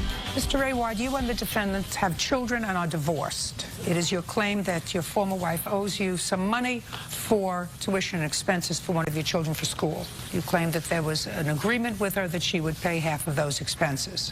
When were you divorced? 2008. It's July 2007, Your Honor. Can I see a copy of the decree, please? Do you have a copy of the decree, Mr. Awad? No, not with me. Mr. Awad, were you represented by counsel? Yes. Did you have counsel? Yes, I did, Your Honor. Am I correct that the judgment of divorce does not mention anything with regard to college payments? Yes, that's correct. Okay, sir. I'm ready to listen to you. Okay, basically, we had an agreement, Sandra and I, to be able to pay for our adult children. We have 4 children, 3 of them were going to college, and that we would pay for their tuition and expenses, housing, everything to support them. What do you mean that they're adult children? They were children over 18. Yeah. So, I mean, they were, you know, what I would consider adult children. No, they're not adult children, sir. They're not for the purpose of college tuition. And that should have been in your decree. Well, I mean, they're older children. I mean, I don't know. The child for whom you are seeking reimbursement is how old? Today, she's 22. And for what year are you requesting reimbursement of her tuition? Your Honor, for this last year. What? For this last year. What is she still doing in school at age 23? She is trying to get her master's degree in 5 years, and she just actually had been able to achieve that this last month. So she's finished, almost finished with her degree. Tell me when you made this arrangement with your former wife about paying tuition. This arrangement was made over a period of time. No. Listen, Mr. Awad, when did you make this arrangement with your wife, this contract, not arrangement, contract with your wife to pay for half of your children's tuition? It was made when she started to go to school, which would have been, I guess, probably 2006. But we continued it each time. We would have to renew the tuition. We would have to go ahead and get sometimes loans to be able to provide for her schooling. That's a voluntary payment, sir. Let me read to you what your decree says. This judgment is intended to be final, complete, and exclusive of the intent of the parties over the matter it covers. It supersedes any previous, contemporaneous, oral or written judgment between the parties with respect to these matters. So anything that happened prior to the date that this was filed, which is July 26, 2007, is superseded by this. Now, this could have contemplated what you say, that the parties agree, despite the fact that you may have a child who's 35 years old and still wants to go to school. You think if your daughter was 35 and still wanted to go to school to get a PhD, that your former wife would be responsible for half? Not necessarily, but in this circumstance, Your Honor, she did agree after the divorce to continue to pay for half of the expenses of her child. Tell me when, sir. Judge Judy continues in a moment. Here's a situation where I paid my ex-wife over $3 million, so she has plenty of money to be able to support and take care of her children, and it doesn't seem right. No, that's not true, sir. Real cases, real people. Judge Judy. Dennis Awad claims ex-wife Sandra Awad owes for half of their daughter's college tuition.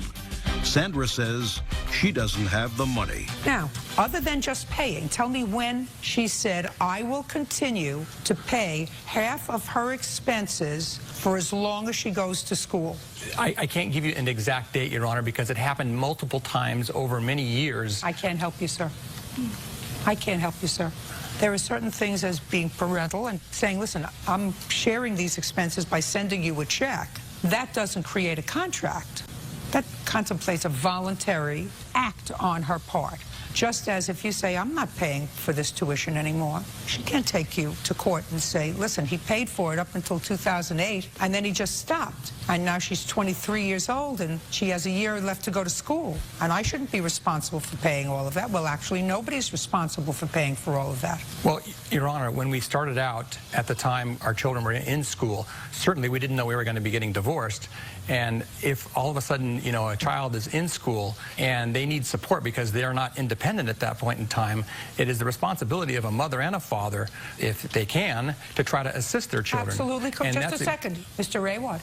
You are absolutely correct. In my judgment, that after a child reaches the age of majority, which is 21 years old, in most places, especially for the purposes of matrimonial actions and college, that it would be lovely if you have a talented child who wants to go pursue higher education, and if you can afford it, to say, I'm the mother, I'm the father, we're both going to contribute to that child's education. I agree with you. That's a moral responsibility if you can afford it. Right. It's not a legal responsibility, unless there is a contract that makes it a legal responsibility. Unless she says to you, if you pay the tuition for a daughter, I will reimburse you half of that. And that didn't happen in this case. I don't believe that that's what happened. That's not even what you say happened. Your Honor, you know, I'm not an attorney, but I do know that over a long period of time that what we had is multiple emails, many times when both Sandra and I would agreeing to pay 50-50 share for not only their tuition, but for their expenses, their housing, all different types of things. And the children knew this, and they depended upon that. And they knew that their parents were trying to take care of them. And it would only seem... That's a moral responsibility, sir. And it's a responsibility, if you can continue to do that for an adult child who's over 21, in this case your daughter's 23, then you're absolutely right. If you can do it, fine. But it's not a matter that can be resolved in a court. You don't have a contract with her. If your daughter wants to continue to attend school and you can afford it, and your former wife feels as if she can't afford to pay for her continued education anymore, let your daughter take out loans and pay them back when she graduates, like a lot of other people do. Yes, I understand that, Your Honor, but here's a situation where I paid my ex-wife over $3 million, so she has plenty of money to be able to support and take care of her children, and it doesn't seem right. No, that's not true, sir. Judge Judy continues in a moment. Want justice?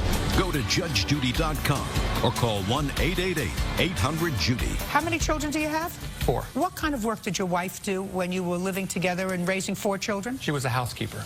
She was a housekeeper for the children. I was a housewife. Just a second. For the children? She didn't work outside the home. That's correct. And you had a business? Yes. And enough of a business so that she was able to, when you divorced, have a piece of money.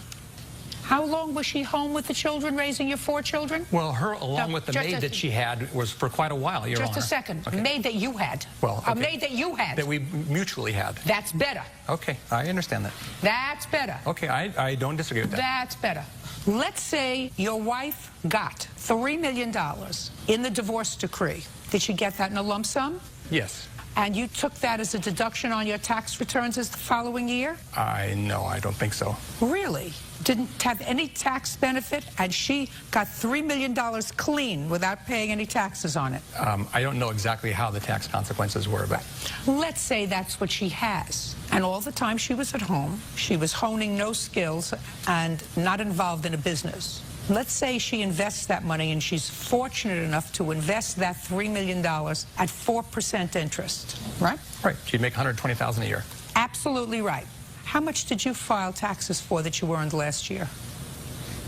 File taxes last year. You have a business? Yes, I do. Are you remarried? No. You filed tax returns in April? Yes. How much did you earn? About $100,000. What does that mean, about 100? I know exactly up to the quarter. Ask CBS how much I earn. To the quarter, I know. What do you mean you earn about $100,000? Your Honor, I don't know exactly how much it is. You don't have a case, Mr. Rayward. You want to continue to pay for your 23-year-old daughter's education? She wants to go for a master's. She wants to go for a doctorate. And if you can afford to pay it, fine. And if you can't, tell her, sweetheart, you have to take out loans. You're a big girl now. You're over 21. I can't do it myself. And your mother, at her stage and age in life, cannot afford to dip into her principal that she's going to have to live off for the rest of her life. How old are you? 56. Hard to retrain, especially in today's economy. Do we understand each other, sir? I understand. Perfect. Goodbye. All right, excuse me. Step out. Judge Judy continues in a moment. And on the next Judge Judy. Yeah, it's case number 145 on the calendar in the matter of Birchler versus Baker. Thank you. You're welcome, Judge. Parties have been sworn in. You may be seated. Ms. Birchler, it is your claim that the defendant who used to be your boyfriend owes you money for a loan for bail and then a loan for some car repairs. Mr. Baker says there was never any agreement to pay you back, so there was no contract. Is that right, sir? Yes, it is. When were you arrested? February 12th, 2009. And what were you arrested for? Driving on suspended and I got picked up because she was on her way to work. And just a second. You were arrested for driving with a suspended But I had a license. warrant. You had a warrant? Yeah. For what? For driving unsuspended. And we were on our way to... We're going to do this my way, sir. I know that it might confuse you, but I like to do things in a linear fashion. You were arrested on February 12th, 2009 or 2010? Probably 10. And the warrant that you were arrested on was because you had been driving without a license. That's correct. And you were supposed to appear in court? Yeah, and I missed my date. Why did you miss your date? I didn't know which day it was, and I didn't make it to it. You don't know what year it is? Yeah. So it's not surprising to me you didn't know what day it was. How long were you in jail when they arrested you on February 12th? 4.5 days. For not having a driver's license? Well, I had other warrants, too. Right. Mr. Baker, we got enough aggravation in this country. We don't feed people 3 squares a day because they were driving on a suspended license. What were your other warrants for, sir? I had 2 driving unsuspended, no insurance, and seatbelt, and then tail light, and that's it. From how many different traffic stops? 3. And you forgot all 3 dates, Mr. Baker, that you were supposed to be in court? Yeah. You must be a very, very busy man, running a very busy company. Work a lot. Doing what? Well, now I'm going to do construction, but back then I was standing on the side of the road waving to people, Liberty Tax, and dancing. You were standing on the side of the road waving at people for what? For Liberty Tax. It's an income tax place. You get your taxes done there. That was just a part-time job. And what were you doing with the rest of your time? I was doing construction now, but back then, that's all I was doing. Who were you living with? My parents. So you weren't doing much of anything. So there was no reason why you didn't go to court for these tickets. I just missed my dates. Stupid mistake. And Miss Birch put up $500 towards your bail, right? She felt sorry for me. Well... Because it was her fault I went to jail. It was. Why don't you try to explain to me the best way you can why it's her fault that you went to jail? I would have never went to jail if we would have never gotten that little argument, and she smacked me in my face. And then when she smacked me, I threw my hands up, and Mountain Dew went all over, and we were yelling at each other, and then I got out the car and tried to calm the situation down. And tried to what? Calm the situation down, make it better. So you got out of the car after this argument. Yeah. And? I started jogging to work because we were like a mile away from my work. She was supposed to drop me off. So you were work. running away from the car? Yeah, well, I was going to my job. So you were running away from the car, and what happened? Security guard saw the whole scene and picked me up. Police picked you up? Yeah. So that's why it was her fault you got arrested and the warrants dropped on you? I would have never got arrested. We would never got in that fight. She would just drop me off my work. The whole situation would be prevented. So it's her fault? Pretty much, yeah. Whose fault is it that you skipped your court dates? That's my fault, but... Whose fault is it that you got the tickets? My fault, but... Whose fault is it that you didn't have a seatbelt on? Mine. Whose fault is it that you were driving twice with a suspended license? That'd be mine, too. Well, why does somebody else have to pay for what you did wrong? Because I wouldn't have got picked up. Where do you live? Independence. Independence, Missouri. Missouri? You think that the police in Independence are that stupid that they'd never pick you up on a warrant? They'd have to find me first. What's the motto of Missouri? Live free or die? Show me. Show me. Show me state. Show me state. The show me state. I knew it was something that I would like. Okay, she put up the bail for you? Yeah. And how did she know where you were? When I was in jail, I called my dad, and she was over at my house. He texted her to tell her that I wanted to talk to her, and she came over to my house. She came over to your house, and when you called, what did you say to her? I said hi, and she said hello. And then I asked her. Then I asked her if she would help me out, and she was like, would help blah, you blah. out how? Well, I was stuck in jail, and I needed $1,400, and she just got her income tax. So she was like, blah, we got talking, and she said she was sorry for smacking me, which that's how I figured I got in there. That's the whole time I was thinking that. Mr. Baker, you got put in jail because you were irresponsible and you had been breaking the law and you had been thumbing your nose at the court system by not showing up for your court dates. That's why you were in jail. That's not true. Oh, Mr. Baker, there's one thing to be stupid and there's another thing to appear to be stupid. Don't combine the two. You were in jail because you broke the law And then you thumbed your nose at the court system by saying, I'm not going to court. And you didn't do that once, you did that 3 times. That's why you were in jail. You weren't in jail because she slapped you. You were in jail because you broke the law. Now do you understand? No. Here's your combination. Look, that's a pretty powerful combo. Judge Judy continues in a moment. Do I look like a smart lady to you? Yes, ma'am. Right? I look like a smart lady from you? Do you trust me? Yes. And later today, if you're trying to be charming with me, trust me, it's not going to work. No. Better looking and richer people than you have tried to charm me without success. real cases, real people. Judge Judy. Catherine Birchler says ex-boyfriend Ryan Baker owes for bail money and attorney fees after he was arrested on an outstanding warrant. Okay, what do you do, Miss Birchler? I work at a call center. You work full-time? Yes, ma'am. For how long have you been working full-time? Since February 15th. And how old are you? 20. Did you work prior to that? Yes, I worked at Macy's. Worked there for a while?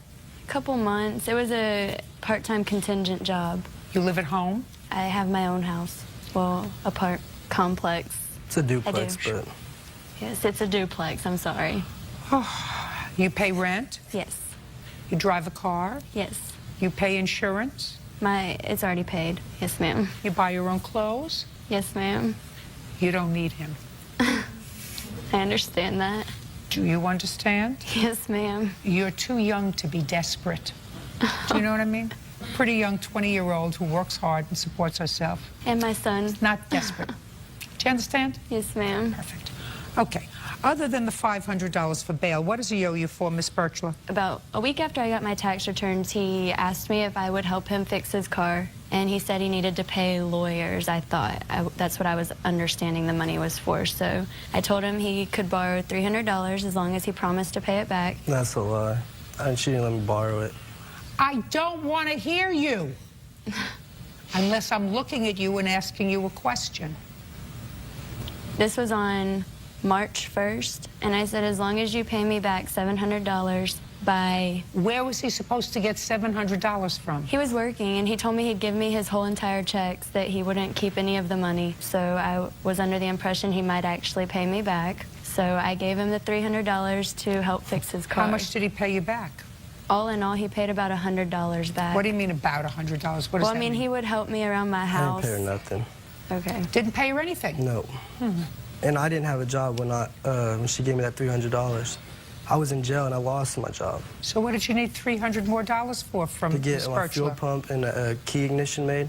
Because my ex-girlfriend, because I got a new girl after I got out of jail, and she was texting her about getting my car fixed. She lost my key. I don't care. There must be lots of desperation there in Missouri. Stay away from him. Yes, ma'am. Do you understand? Yes, ma'am. Stay away from him. Don't make any children with him. Don't get involved with him. Do I look like a smart lady to you? Yes, ma'am. Right? I look like a smart lady from you? Do you trust me? Yes. You escaped. Judging for the plaintiff in the amount of $800. That's all. Thank you. Parties are excused. You may step out.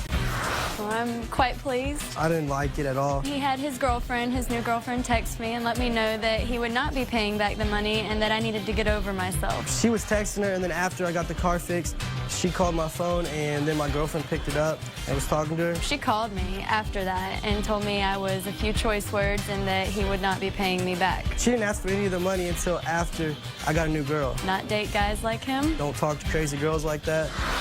And now the next case. All parties in the matter of Van Buskirk versus Shook. Step forward. Wendy Van Buskirk is suing her former friend, 23-year-old Jonathan Shook, for unpaid rent, bail money, and a loan to buy an engagement ring. Miss Van Buskirk, the defendant, according to you, was a young man that you took into your house. He was a friend of your son's. He had no place to go. You opened up your home. You took him in, and according to you, he owes you some money. Yes, ma'am. Claim he owes you some money for rent. This is not a major deal. But that you loaned him some money to buy an engagement ring. Yes, ma'am. And you want that money back. Yes. In addition, you bailed him out of jail. in the amount of $200. What were you arrested for? Having kitchen knives, basically. Deadly concealed weapon. A concealed weapon? A couple of them, yes. Where do you live? Waldorf, Maryland right now. Where had you been living with the plaintiff? It's Brandywine, Maryland. In Maryland? Yes, ma'am. Okay. When did you move in with her? I'd say right before the winter of 2008, I believe. I'm not exactly sure. And where is her son now? You were a friend of her son's. Right now, in jail in not Ocean City, but Atlantic City. How long has he been in jail? About a month. What is your son in jail for? Assaulting a police officer. Couple other things. Couple other things. I'm not exactly sure, but it's... Well, he didn't start out just walking up to a police officer and assaulting him. It had to be... No, ma'am. No, ma'am. And I assume he's incarcerated pre-trial. Yes. Does he have bail? Yes. How much is his bail? $1,000. Did he ask you to bail him out? Yes, he did. And why didn't you? Well, it started off at $7,800. It's been reduced to $1,000, and unfortunately, I didn't have the money at first, and I plan on getting him out this Friday. What was your rental arrangement with the plaintiff? Well, when I moved in at first, nothing. I didn't have a job. I had nothing, but it... How old are you? I'm 23 right now. How do you make a living? How do you support yourself? I detail cars right now, and I actually just got a job doing telecommunications. And what kind of work was her son doing? At the time, when I moved in, nothing at all. What did you borrow money from her for? I didn't. Did you buy your girlfriend a ring? Yes, I did. Where'd you get the money from? I paid part of it, and she said she was going to give me the rest as a gift to help me out. How much did she pay? I'm not exactly sure the exact numbers, but I paid for about half. The ring was $629.99, and the warranty for the ring was $74.99. What kind of warranty do you get on a ring? The warranty is for, you have to take in every 6 months for cleaning, replacing the diamond if it gets lost. That's some... I won't say that. I'll hear from all the jewelers if I say that that warranty is a ripoff. Oh, it is. So I don't want to hear from any jewelers out there. Don't write to me. Don't say bad things. I don't understand a $75 warranty on a ring. Judge Judy continues in a moment. What were you doing obstructing traffic? Trying to get my dog out the road at first, and then I dropped knives in the road, so I was going back to pick up knives, and then when the cops pulled up, I threw them on the road, and they still arrested me for them. I'm staying in Greenwich.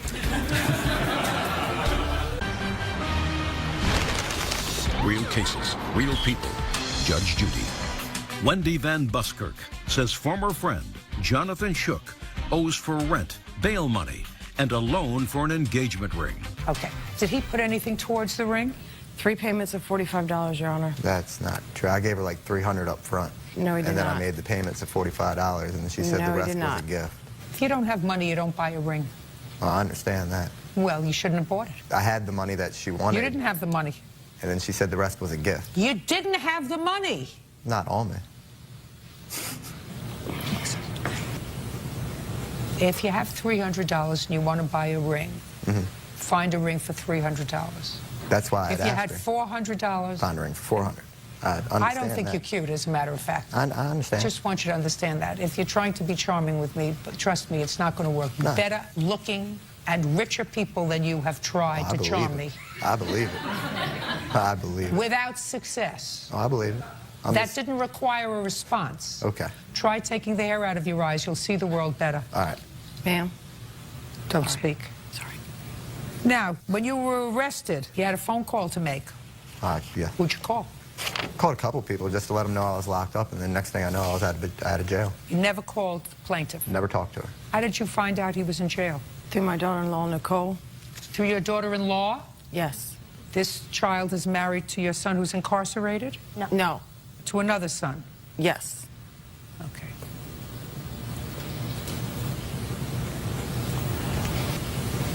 How did you find out he was in jail? I was with him when he got arrested. What were you all doing?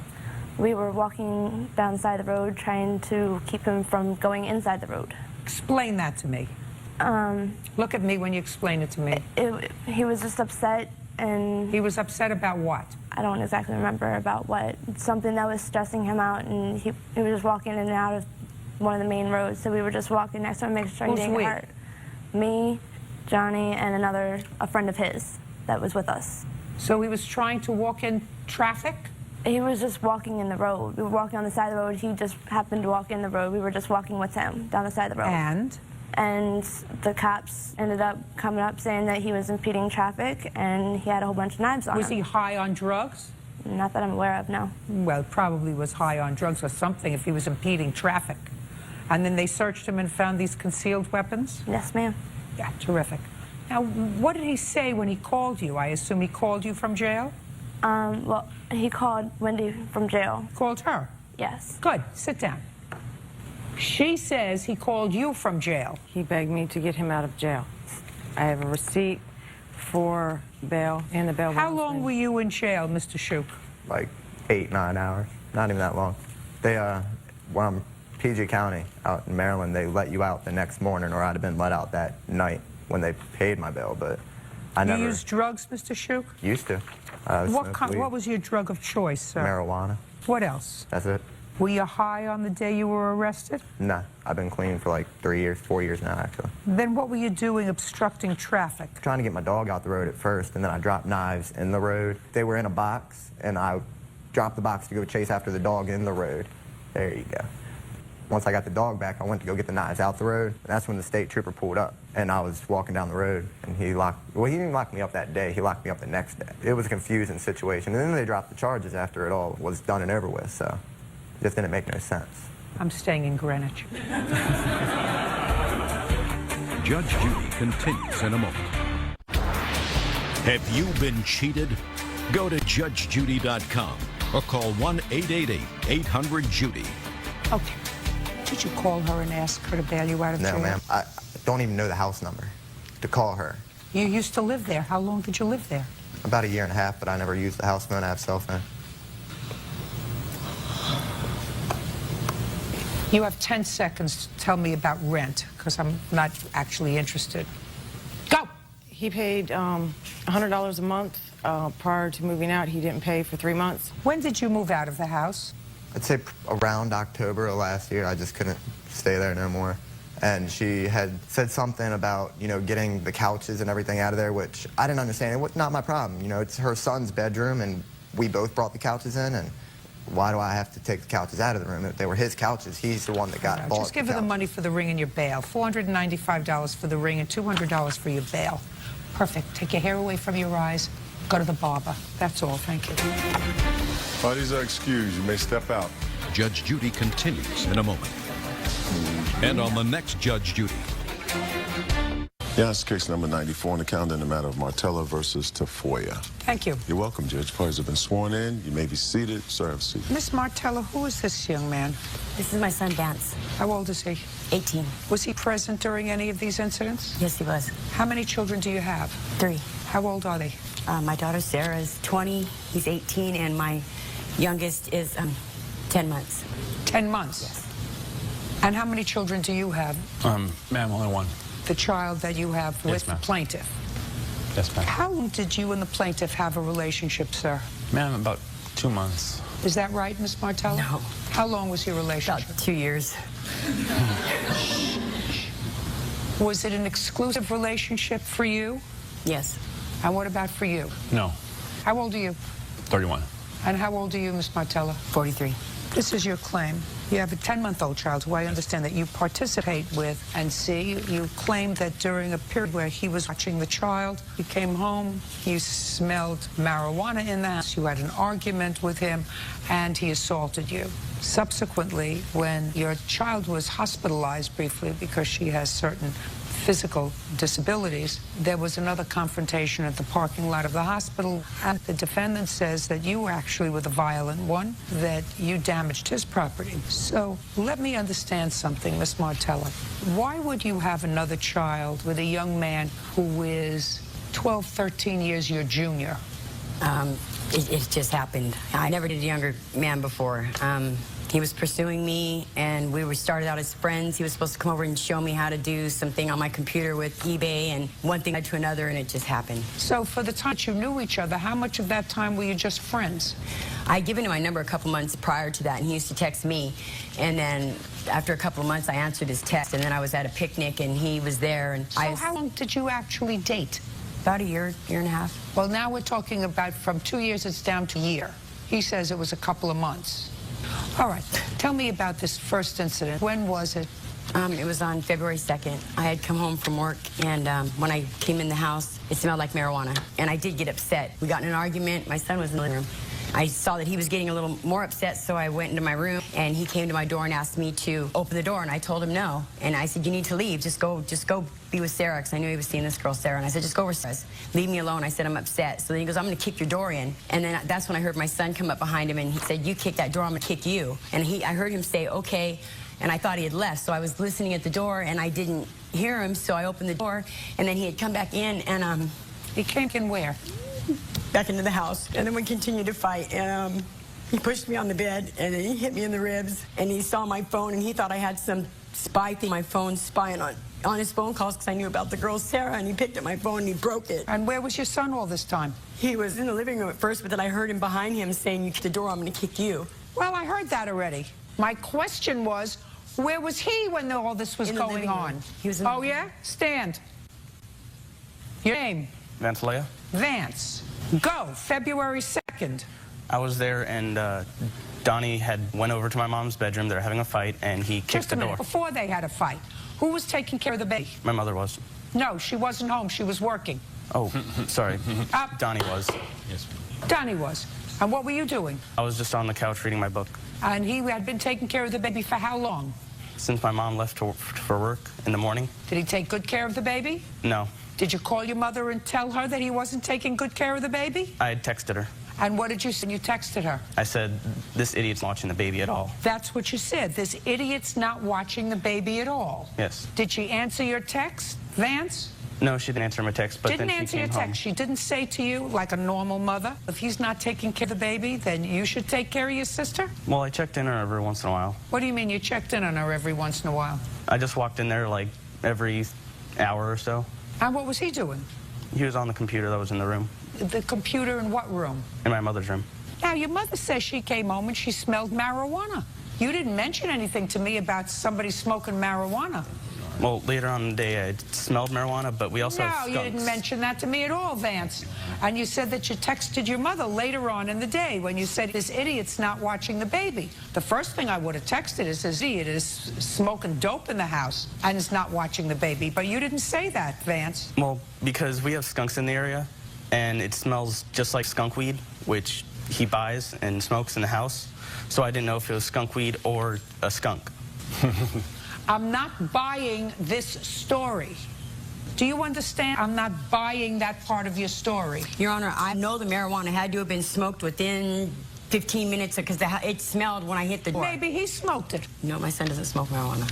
Anyway, I wouldn't have gotten that upset. Yeah. I started an argument with him. I smelled marijuana, and that was what our fight was about. I told him, you need to leave. My daughter had a heart condition. Why would he be smoking marijuana in my house with my daughter having a heart condition? Just a second. He didn't see him smoking marijuana. He didn't text you about marijuana. Listen to me very carefully. He didn't. Now you can sit. Judge Judy continues in a moment. I texted him, you're heartless and cruel. I didn't write nothing on no mirror. I'm not no crazy woman like he's explaining. I did snap the one time when I smelled the marijuana. I did snap. Real cases, real people. Judge Judy. Kathy Martella says ex-boyfriend Donald Tafoya owes for destroying her belongings and 2 assaults.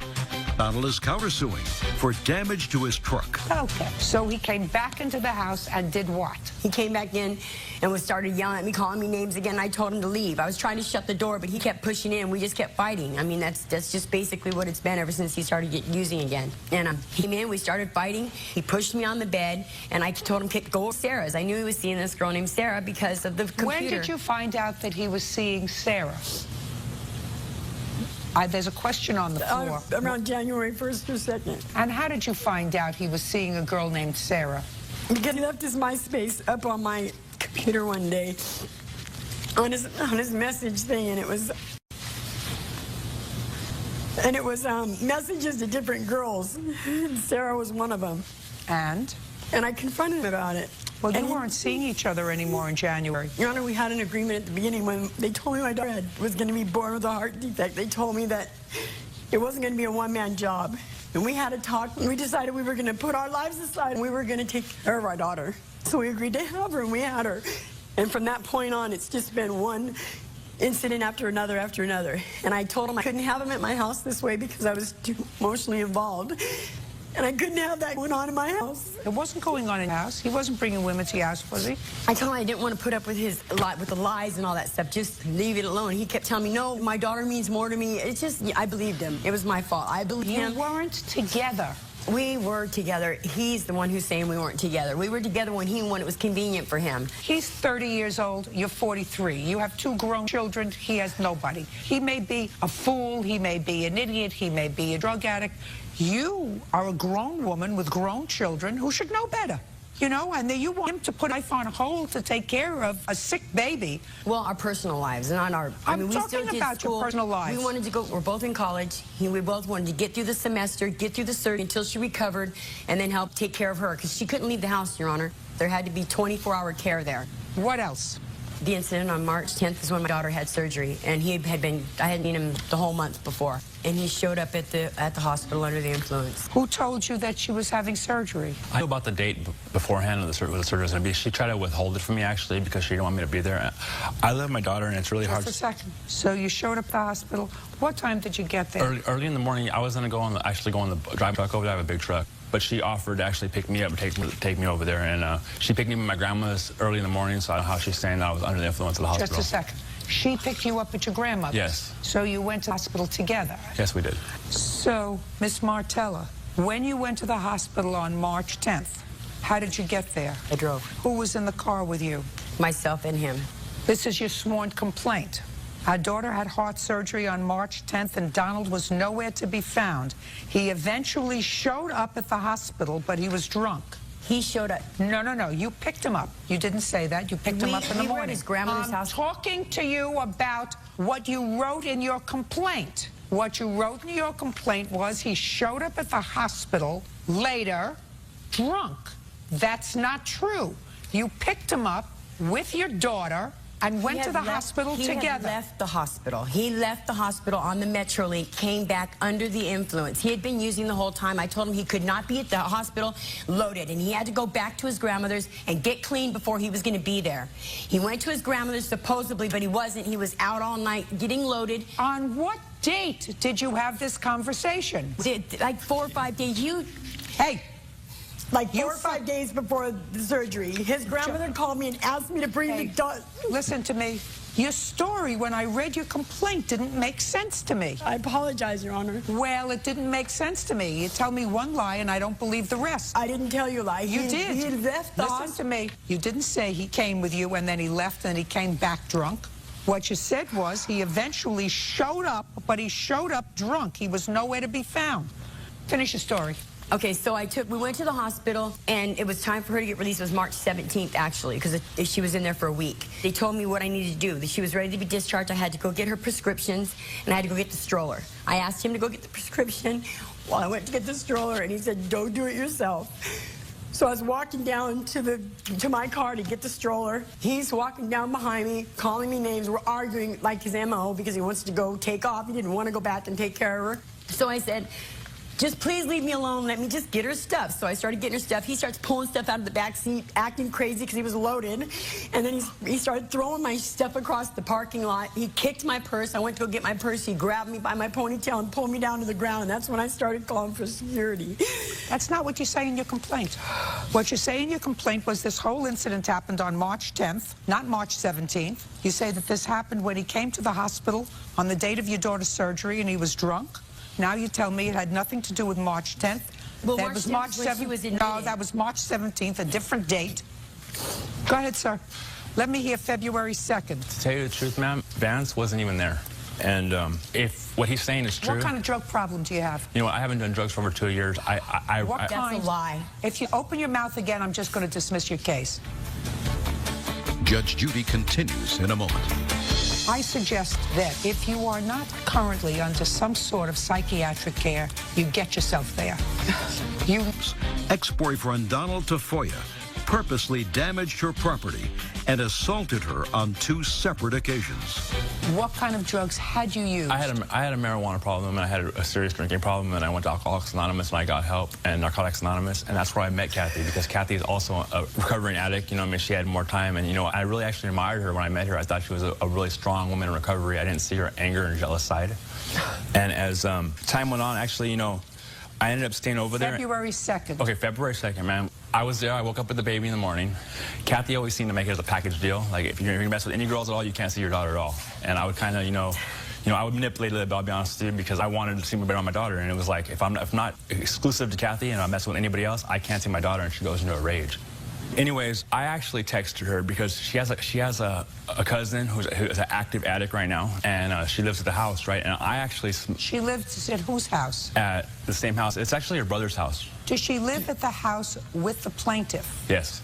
And she actually, you know, I smell marijuana. I texted her about that, and she... What did you say in the text? I said, I smell marijuana, and it kind of concerned me because my daughter was there, and I was really, really upset about the marijuana thing. He's lying, Your Honor.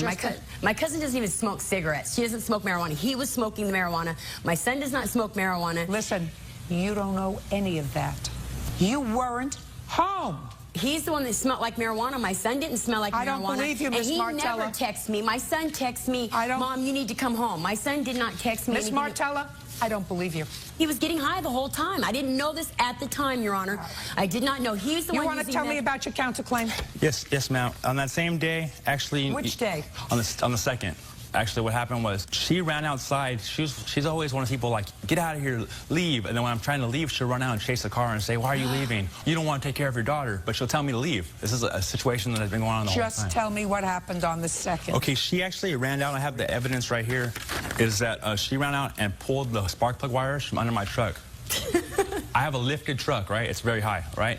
And if you reach under the wheel well, you could like pull the wires out. And she didn't want me to leave, and I seen her coming from underneath the truck, and she pulled the 3 wires out on this side. You didn't see her pull the wires out? I seen her under my truck. So on the very next day, which is on there 2-3, I took this to La Puente Auto Care, and they did a diagnostic, and it says right here, customer advised spark plug wires 1, 3, and 7 were hanging off, were not attached to the spark plugs. And muffler was also damaged by vehicle backfiring, and it was $500.02. You can see this picture right here.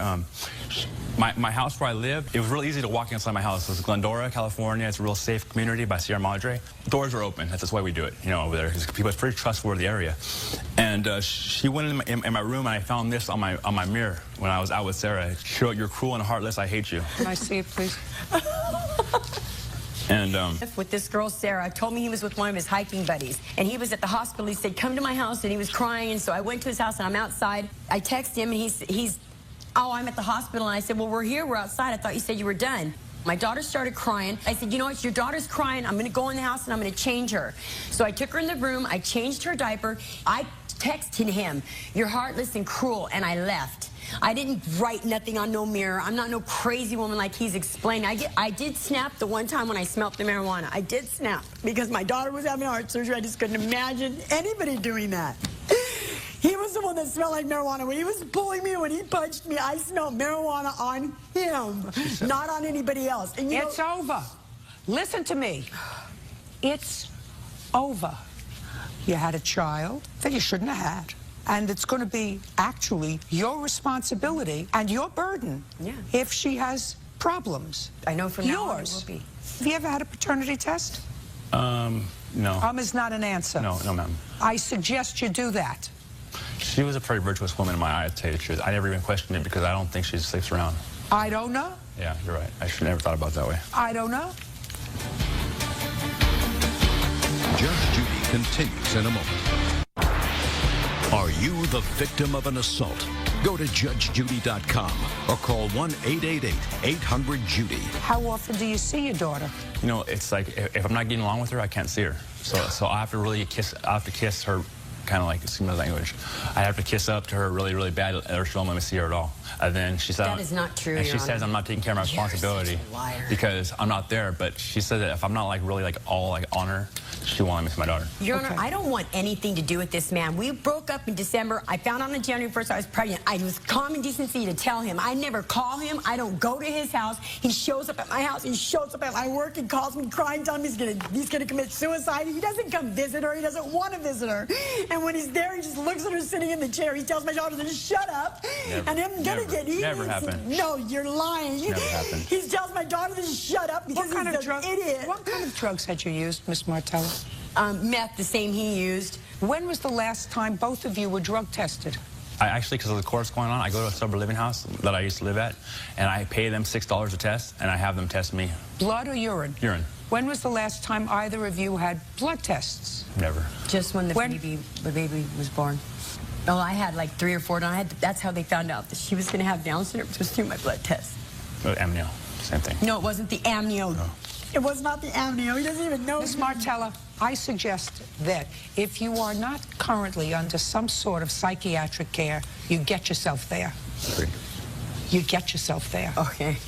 You need it. You chose a young Your guy. Honor, you make it Listen sound to like me. that. I haven't talked You to this man. chose a young guy to be involved with, and you didn't take sufficient care so that you wouldn't have a problem. If he is, as you say, totally irresponsible with regard to his... Your Honor, I have tried to make police reports. How do you try to make a police report? Hey, because you pull your fire car. the case is dismissed. So's your counterclaim. Party judge, excuse me. Let's step up. Judge Judy continues in a moment. Back with you. And on the next Judge Judy. Yes, this is case number 170 on the calendar in the matter of Maroney versus Augusti Castro. Thank you. You're welcome, Judge. Parties have been sworn in. You may be seated. Folks, have a seat. Miss Maroney, it is your claim that you made a loan to the defendant some time ago. It was a substantial loan that you paid back some, but then stopped repaying the loan. You want the balance, which is somewhat more than this court's maximum of $5,000, but you're prepared to settle for that. Ms. Castro says that while she acknowledges this alleged loan, she says that you forgave the balance of the loan. Now, who is this? My husband. Could you and stand he's up? a witness. Stand up. How long have you and the defendant been married, Mr. Castro? 18 years. I'm not speaking to you. How long? 18 years. What kind of work do you do, Mr. Castro? Now I disabled. What's the nature of your disability? Back problem How long have you had back problems? since 1990. How long have you been on disability? Since 1991. So you have chronic back problems for which you receive disability. How much do you receive? Around 1,300. A month. Yes. What kind of work does your wife do? Real estate and doing readings. And what? Doing readings. Real estate and what, Miss Castro? I own a consignment store. Consignment? Consignment store. What kind? Antiques and... Furniture, clothes, what kind of consignment? Furnitures and paintings and lamps. Oh, I'm going to love this case, Bird, and you're going to love it. Okay. And we're going to get back to this in a minute. Now, Miss Maroney, when did you make this initial loan? April 24th, 2009, Your Honor. Tell me about it. I was in her real estate office, and we had been friends for about 8 years, and she asked me, can I borrow some money from you? For what? She didn't specify. But because she's a friend and was a friend and I trusted her, I agreed to lend her the money. What kind of work do you do? Don't look over there. Look over here. At that time, I was working at my Elena's store. Whose store? My witness, Elena Yorman. What kind of store does she have? It's a mystical store, bookstore. Okay. Now, show me from where you took $10,000. Show me from where you took. It was from my bank account. Show me. Okay. I want to see it. I have a copy of the check that I wrote to her with her endorsed signature, and I have a copy of one of the payments that she made to me. I'm not interested in payment. I'm interested in your bank balance. Okay. I also have the canceled checks and 2 police reports also. You want these police reports? Sure. Cool. I don't know what she's talking about with regard to a police report.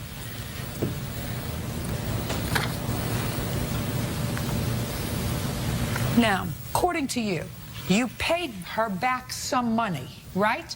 I was making payments monthly. From where? From my money. Check or cash? I gave her checks. Do you have those checks? No, I didn't bring them. Where did you think you were coming today? To the beach?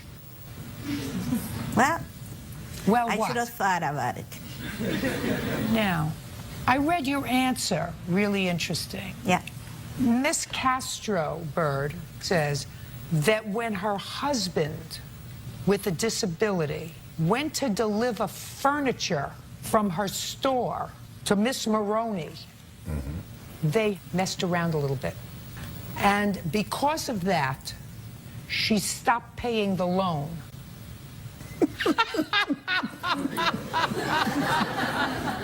Do you understand, Mr. Castro? No. What I'm suggesting to you, sir, is let's go back a little bit. Okay. You say that something happened when you were delivering furniture to Miss Maroney, right? Yes. Happens all the time when I deliver the furniture. When you delivered furniture? Most of the time. She when says you something delivered all the furniture, I want to know how heavy was the furniture you were delivering, sir, and how did you manage that with your bad back? And managed by myself. You managed by yourself. Sit down, No, I Mr. say Castro. don't. This is I like say shooting don't. fish in a barrel. Sit. Thank you. It's a nice business you have going there, Miss Castro. You have a consignment shop, and you have your husband who gets $1,300 a month because he's disabled delivering your furniture. That's great. Well, he wasn't I want you to tell you something. I feel terrific about that. He wasn't delivering furniture. Hey, yes, he was. No, he wasn't. Yes, he was. No, he Yes, he was.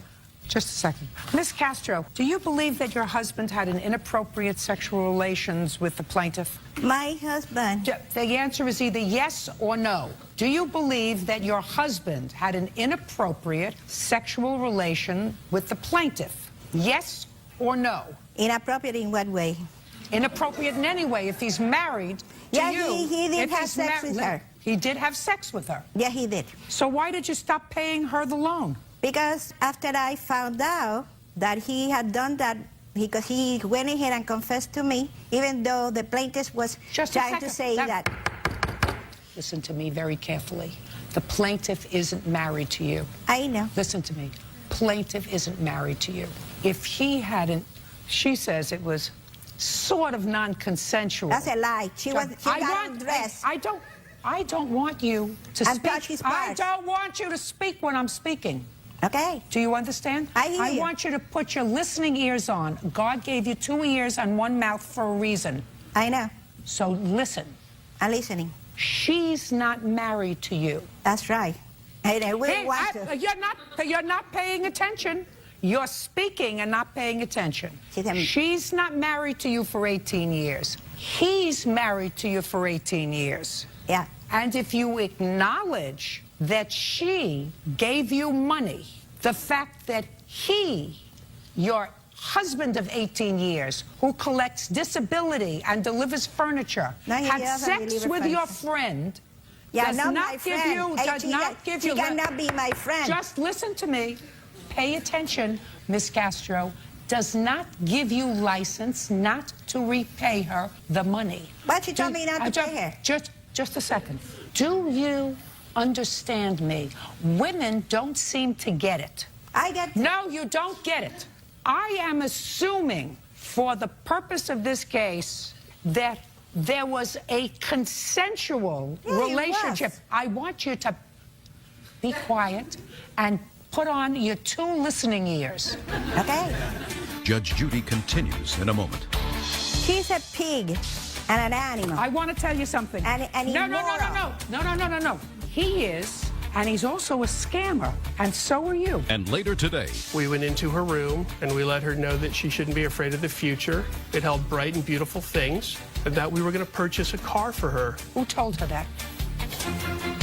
Maroney claims former friend Aida Augusti Castro borrowed money from her and refuses to pay it back. Madam, I am assuming that it was a consensual relationship. You're speaking.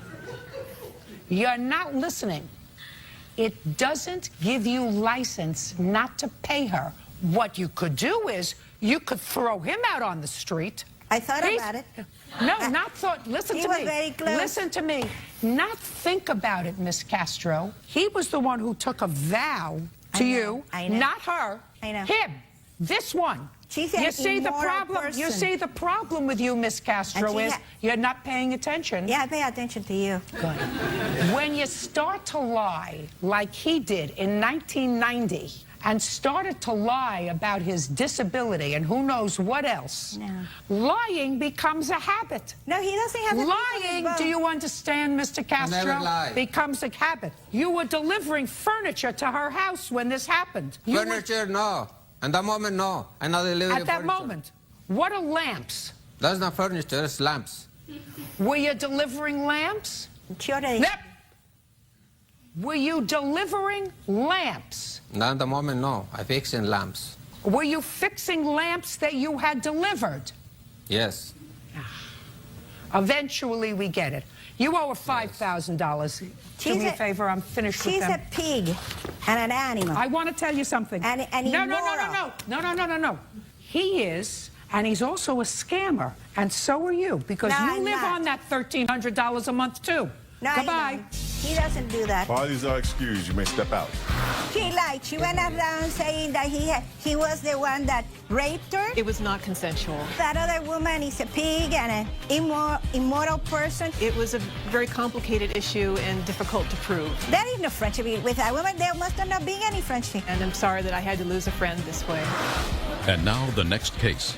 All parties in the matter of Spilkerman versus Melendrez. Step forward, please. Andy Spilkman is suing his girlfriend's ex-boyfriend, Rudy Melendrez, for his share of the vintage Mercedes purchased for his daughter. Mr. Spilkerman, you have a girlfriend. Is that you? Yes. She has a daughter. Yes. And you and your girlfriend have lived together for about, according to you, 10 years? Yes, ma'am. And her daughter was graduating from high school. Yes. This is her daughter's father. Yes. According to you, you made an agreement with Mr. Melendrez that he would pay half for a car for his daughter. You would pay the other half as a high school graduation gift. Yes. That's what you're suing for. Yes. He denies there was that agreement. So I have a few questions. What's the child's name? The child is Monique. Tell me when you spoke to him about purchasing a car for Monique. I don't recall the exact date, Your Honor. It was sometime in June. Where were you? If you don't recall the exact date, what location were you at? I had asked Desiree to call Rudy to our home. Our daughter Monique was having a bit of uncertainty. No. Her daughter. Her daughter Monique was a little bit... His daughter. His daughter. Their daughter was uncertain about her future. We called him over. He and I had a conversation outside of the home about what we were going to say to her. You stepped outside. Yes. What kind of problem did she have as a high school graduate about her future? She was scared about the future. Well, what plans had she made after high school? It was hitting her a little hard. She hadn't really made any plans yet. We knew she was going to go to college. Well, she can't go to college in June of '09 if she's graduating in June of '09. Exactly. And she hadn't applied to college. She had to do a lot to get through high school, and she pulled it off. Okay, fine.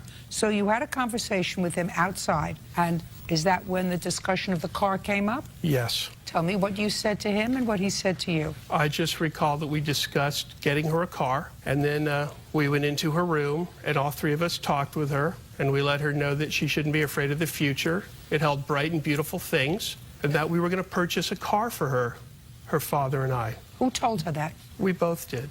Tell me how that came about. You walked into her room. We walked into her room. She was in her bed. She was feeling a bit down. That's why we had called him over. I understand that. I want to know how those words came out of both your mouths at the same time, that we're going to purchase you a car. I just recalled telling her that you're going to graduate, you're going to turn 18, you're going to go to college, we're going to purchase a car for you, and life is going to be good. And that's what you told her? Yes. Fine. Judge Judy continues in a moment. Your problem is you cut him out of the present process. And if you don't see that, I'm prepared to tell you that you did. I don't You say, believe I hey, did. Okay. Pay attention. Real cases, real people. Judge Judy. Andy Spilkman says his girlfriend's ex, Rudy Melendrez owes for half the cost of a vintage Mercedes purchased for his daughter. Rudy says Andy didn't consult him, so he's not paying. And then what happened? And then a car was purchased. When? In August. August of '09? Yes. Tell me how that came about. Monique decided she would like a vintage Mercedes-Benz. I located one. The three of us went to look at it. Who's three? Monique, Desiree, and I. Go ahead. She liked the car. We went back. Maybe it was a week later. Who did? Monique and Desiree and I. Okay.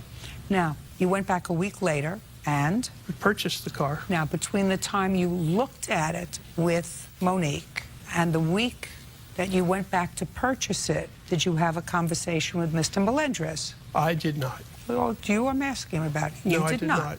And you went back and you purchased it. The three of you purchased it. Yes, ma'am. And when did you have a conversation with Mr. Melendrez?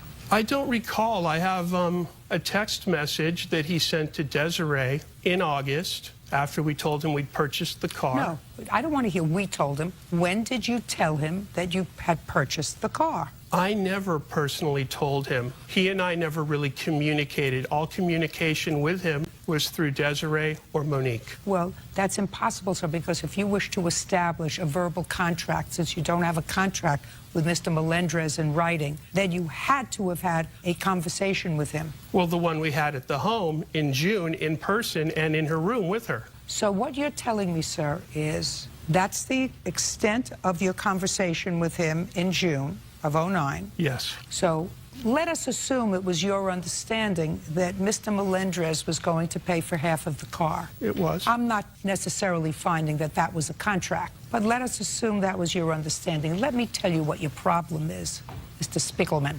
Your problem is you cut him out of the present process. And if you don't see that, I'm prepared to tell you that you did. I don't You say, believe I did. Okay. Pay attention. You may not like my answer, but you cut him out of the present process. You spoke to his daughter about what kind of car she wanted. You found the car for her to look at. Instead of calling her father and saying, listen, we're going to buy this car together. Let's go take a look at it together as a family, because you're going to pay for half.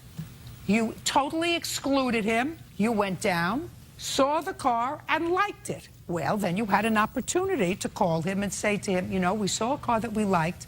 Let's go down and look at it together. Your Honor, yes. Those communications, now I couldn't bring her with because she didn't want to be here. Listen to me, then it didn't happen. Okay. If I don't hear it, it didn't happen. You cut him out of the present process with his daughter, and you shouldn't have done that. You understand that? Or you don't? I understand what you're saying, but there are a lot of other circumstances. There may have been. I have email communication with Mr. Melendrez. Go ahead. Where when I asked him when he was going to pay me for his half of the car, not to mention the text message proof I have where he states he'll make payments for the car. Let me see. Why would he do that? Let me see. If there was never an agreed school too? Well, that's good.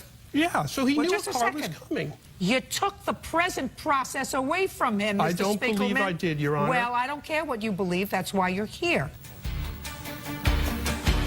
Judge Judy continues in a moment. Want justice?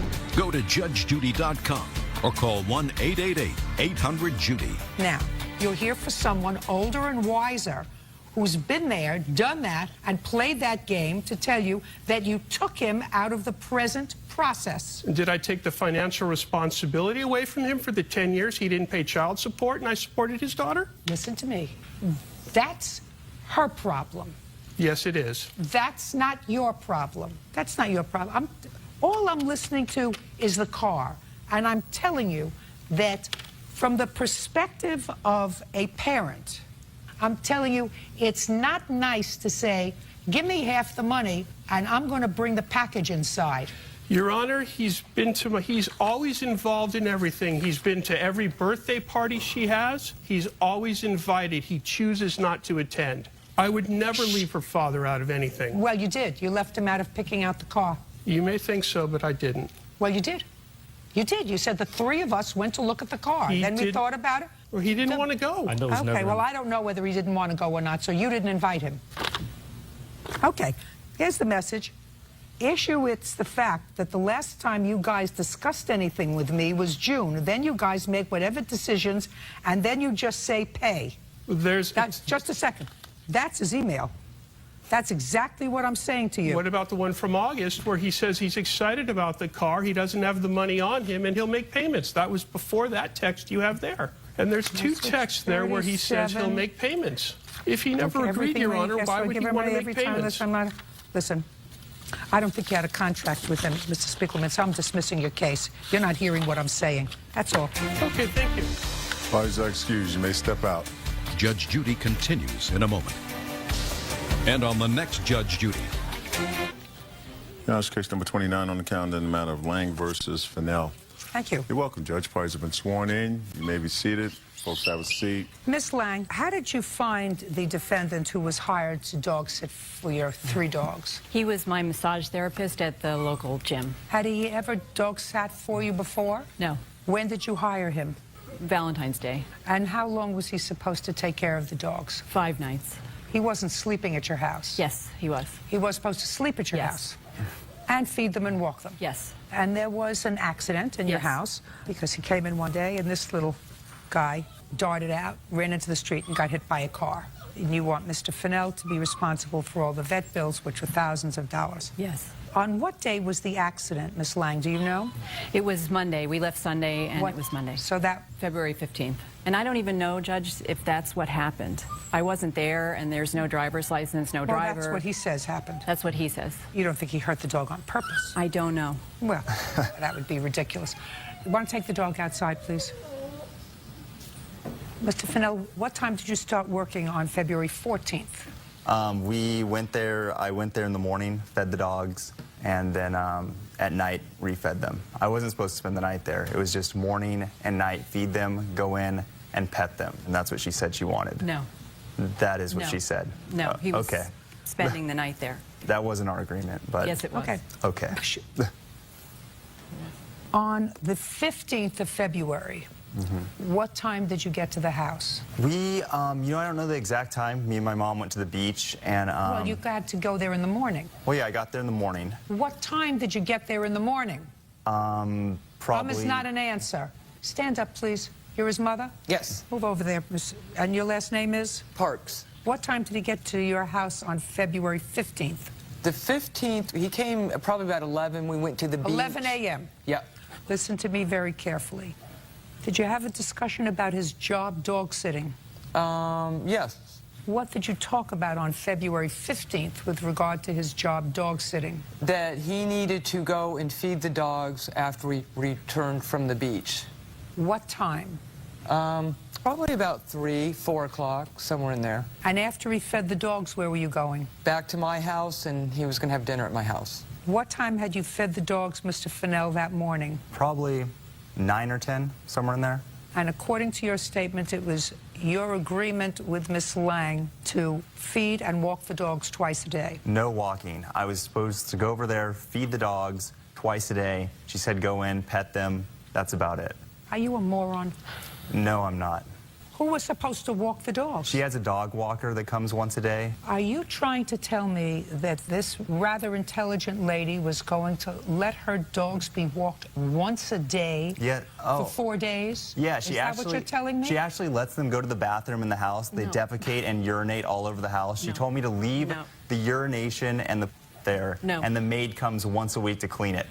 That is exactly what happened. No. It's absolutely disgusting. I had to go buy. One more no. Sorry. And I'm just going to dismiss your case without any... I may dismiss it anyway, but this way you won't get a fair shake. Right. Do you understand? I do. Your Honor, I had to go get Vicks Vapor Rub to walk into her house. It was absolutely disgusting. The smell was horrific. How much was she paying you a day? She was... I got... No, that requires just an amount, sir. Not looking up at the ceiling. How much were you being paid a day? $550 for the entire time. And how many days was that? I think it was 7 altogether, or 6 or 7. February 14th to what date? I don't remember the exact date. Well, think carefully. It's in the statement. I don't remember the exact date. You wrote it in your answer, Correct. but you don't remember as you're standing here today? Do you suffer from dementia? Not at all. Do you suffer from any other physiological disability? No, ma'am. How old are you? I am 25 years old. And this happened in 2010? Yes. Is that correct? Correct. How many other dogs have you been involved with that were hit by a car? None. Very good. Then you should remember, how many days were you supposed to take care of her dogs? February 14th until when? 6 days, I believe. The 20th, then. Well, yeah, the 20th. I don't remember the exact date. He's an idiot. Thank you. I want to tell you something. Not only is he an idiot, but he's an idiot and a liar. Really? Yes. He's an idiot and a liar, and I'm going to tell you why. Because nobody hires two people. Two people? Shut up. Nobody hires two people, a dog walker and somebody else. She did. For five. An idiot. Why don't you pay attention to the sentence? God gave you 2 ears and 1 mouth for a reason. Nobody pays two people, a dog walker and him. And he was getting $100 a day to go into the house, pour food, according to him, twice a day. That's what he said, for $100 a day. That's correct. And in addition, pay somebody to walk them once a day. An idiot might do that. No, an idiot would think that someone of my intellect would believe your story. I don't think you went there. Why do you say that it's not? I don't think you went there in the morning, sir. Why do you say that? Why do I say that? Yes. Because I'm smart, and because I'm watching your face, and because after 35 years, I can tell when somebody is lying and when somebody's not. And I'm telling you, you didn't go there to feed the dogs. Hey, what did I do? Shut up and listen. Before you went to your mother's to pick her up for the beach, you did not go there to feed the dogs at 11 in the morning. Okay. Because then you wouldn't have gone back there at 3 o'clock in the afternoon. That's ridiculous and stupid. No. Now, if you said to me, I went there at 8 o'clock in the morning and I let them out, and I let them out at 6 in the evening, and then she has somebody else who comes at 12 o'clock to walk them, I may say, you know what, that may be normal. But that's not what you did. You slept probably until 10 o'clock, then you went and picked up your mother and said, now I got to go feed the dogs. But that's not what you said happened. You said that you went there and fed the dogs before you went to pick up your mother. That's a lot of baloney. You went there once at 3 o'clock. I went there twice. I don't believe you. How's that? That's fine. And I don't believe your story. That doesn't mean you're necessarily responsible for what happened to the dogs. It just means you're an irresponsible idiot. But so is she. Judge Judy continues in a moment. My children could at least tell me if somebody was doing something wrong to them. Your dogs can't tell you. This idiot only showed up once every 2 days to feed me. And later today, she couldn't afford to pay you because Rocky wasn't back to work yet. There were prospects of him going I don't care prospects. Okay. I had prospects when I was 17 of being 5'4". It never panned out for me. Line claims pet sitter Taylor Fennell is responsible for her dog getting hit by a car. Now, a massage therapist who has no experience with her dog should not be responsible for 3 dogs over 5 days. First, you see whether or not you're a responsible person. You try you out for a while. I have 2 dogs. I put people who take care of my dogs through the ringer, more than I did for my children, because my children could at least tell me if somebody was doing something wrong to them. Your dogs can't. Your dogs can't tell you. This idiot only showed up once every 2 days to feed me and never took me out. Your dogs can't tell you that, but that's her responsibility. And ultimately, she's going to be responsible because you're not responsible for the accident that happened with her dog. Thank you. You're still an idiot. You're an idiot. Dean's List at LMU, I wouldn't call myself an idiot. You are an idiot. Your opinion, that's fine. That's my opinion. That's the only one that counts here. You didn't take good care of your children like a good mother. You left your children with somebody irresponsible. You didn't vet the person that you were leaving your children with. Right. But we knew each other. I don't care whether you know each other. And he was You may know Dr. there. Kevorkian, and you wouldn't leave him with your sick relative. And in all honesty, it was my first experience with house sitting, and I called on someone that I trusted. Listen to me very carefully. Then evidently your judgment stinks. It did. Then what are you bothering me for? Well, because I have an injured dog, and that's your baby, and you didn't take care of your baby. You left your baby with somebody who was an irresponsible baby. By the way, he was supposed to be sleeping there. He was an irresponsible baby who you didn't vet. And his mother was not invited to my house. And I want to tell you something. I want to say something. I don't care about his mother. He's an irresponsible baby. His mother told the vet to euthanize my dog. Listen to me. That's completely untrue. No, I didn't. What the vet told me. Listen to me. She was there. Hey, That's your case is ridiculous. dismissed because you can't shut up. Sorry. I was going to allow you to speak, but you can't interrupt me, and you can't tell me what the vet told you, because that's hearsay, and this case has really nothing to do with his mother, only so that I can get some information from him, so I was satisfied that her kid is full of baloney. Right. Still doesn't alter the fact that he's not responsible for your children's medical bills. You are. Unless you can establish to my satisfaction that he did something purposefully to the dog, which you can't because you don't know how it happened. I don't. He says he opened the dog ran out, and the dog got hit by a car. But we don't know. I don't know, and quite frankly, I don't care. The only injured person here is your dog, and your dog was injured because you did not vet the care provider good enough, and you allowed someone who was irresponsible to take care of your children. But he's laughing. You should have seen that before. That's your business. I did not see this side of him, honestly. Well, what do you want from me?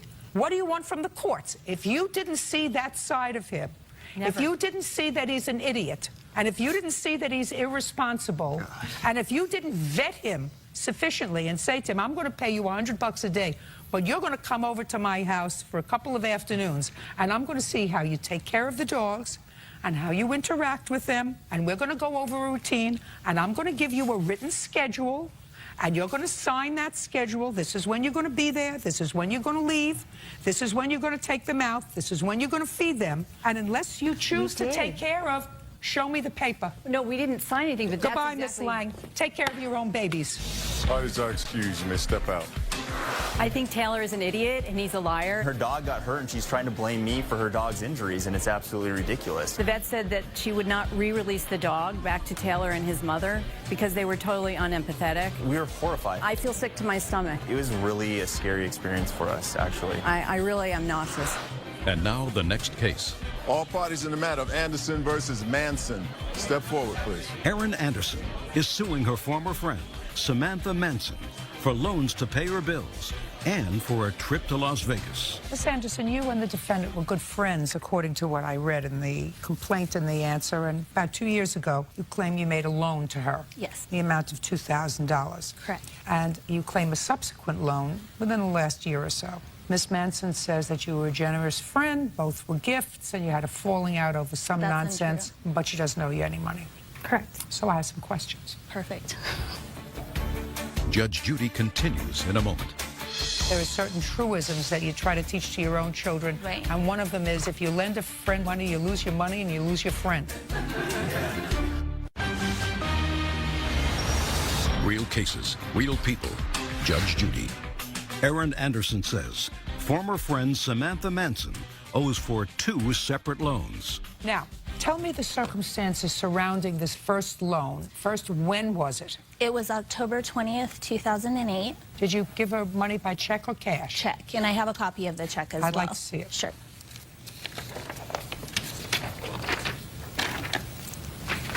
It was for unpaid bills that she was very behind on. How did you know that? She told me. She Where asked was me she for the when money. she told you that? We were at her house. And she said what? And you said what? She said that I'm very behind on my bills. My landlord keeps calling, and I need money to pay my bills. She was behind on her electric, water, gas, everything for her shop. She was behind on. What kind of shop? She owns a salon. Hair salon? Uh-huh. What kind of work were you doing in October of 2008? I was a medical assistant. Who were you living with? My husband. Have and my children? daughter. Yeah. How old is your daughter? She's almost 11. And both you and your husband work? Yes. And you have a hair salon? I do. And who do you live with? My husband. And what does he do? He is working now. Not at this time. He was not. In 2008, he was not? No. October. What kind of work does he do? Mill work. When was the last time he worked in 2008? Maybe January. So at that point, you were supporting the family on your income from the salon? Yes. But now he's working? Yes. So now you have 2 incomes? We do. When did he go back to work? He went back to work last February. Tell me how it came about that she gave you the money in October of 2008. I had asked her to come over and help me do a budget. At that time, my husband was not working. I was the only income, and I wasn't doing very well. She, however, is really good with money. So I asked her to please help me figure out a way to get everything paid but still be able to live. Okay, cool. We were best friends. So she came over, we talked about it, we had a great, great afternoon. She said to me, I'm gonna help you. I'm gonna give you some money. And I said, Erin, that is not why I asked you over here. I can't take it because That's you not know. true, Your Honor. Shh. We'll get back to you. Go ahead. Because you know I cannot pay you back. Obviously, looking at my budget, there was no Well, you way. certainly couldn't pay her back then, Miss Manson. Right. But I assumed that you had hopes of your husband starting to work. Absolutely. So that you would once again be in a position to take care of your bills, take care of your responsibilities, and somehow start to pay her back money that she gave you when you needed it, when you were in a pinch. Right. Right. That's what friends do. Right. They help you out if you're in a pinch, but with the expectation that when you're not in a pinch anymore, you pay back the money. Go ahead. I did her hair for free and her daughter's for 3.5 years. I didn't charge her. She did not for 3.5 years. Starting when? The I mean, time you tell me you were best friends. So best friends would ordinarily take care of each other's hair. But starting when did you start to take care of her hair and her daughter's hair free? Thursday, September of 08 is when I started documenting. September of 08 is when I is when you started to document it. Well, that's interesting because that would have meant that you anticipated this gift a month before you got the money. Do you understand what I mean? I do. Good. Now, did she ever give you back any money? She never gave me any money. When did she tell you she would start paying you back? In the beginning of 2009, she would start making $200 a month payments, and I said that was fine because Christmas was coming up. That was fine with me. What happened in the beginning of 2009? Nothing. Did you discuss it with her? Yes, over and over. We discussed it with her and her husband as well. And what was her response? That she would start paying, but that Rocky hadn't gone back to work yet, so maybe next month. And so we were friends, so I was like, that's fine. Now that I understand. What I don't understand is this then second alleged loan. Right. Because the second alleged loan was for a trip to Vegas. Yes. Well, that's going to be a little more troublesome for me. Right. Judge Judy continues in a moment. Want justice? Go to judgejudy.com or call 1-888-800-JUDY. Now, when was the trip to Vegas? The trip to Vegas wasn't until September, but we booked it at the beginning of 09. But we booked it at the beginning of the year. When in the beginning of the year did you book it? The third month. Well, the third month would be March. Correct. And she hadn't paid you in January. No. And she hadn't paid you in February. Correct. And you would have had discussions ongoing with her. Correct. That she couldn't afford to pay you because, what's your husband's name? Rocky. Rocky wasn't back to work yet. There were prospects of him going back to work. I don't care prospects. Okay. I had prospects when I was 17 of being 5'4". It never panned out for me.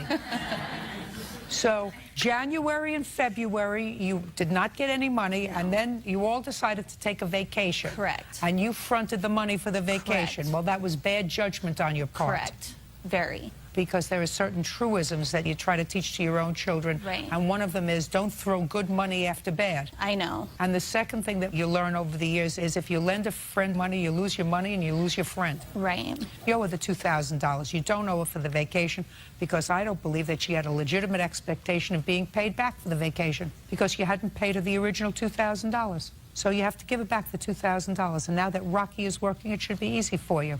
Judge for the plaintiff in the amount of $2,000. Thank you. Parties are excused. You may step out. Judge Judy continues in a moment. And on the next Judge Judy. Order. All rise. Now it's case number 46 on the calendar in the matter of Elmo versus Simpson Roja. You're welcome, Judge. Parties have been sworn in. You may be seated. Sir, have a seat. What's your first name? Destiny.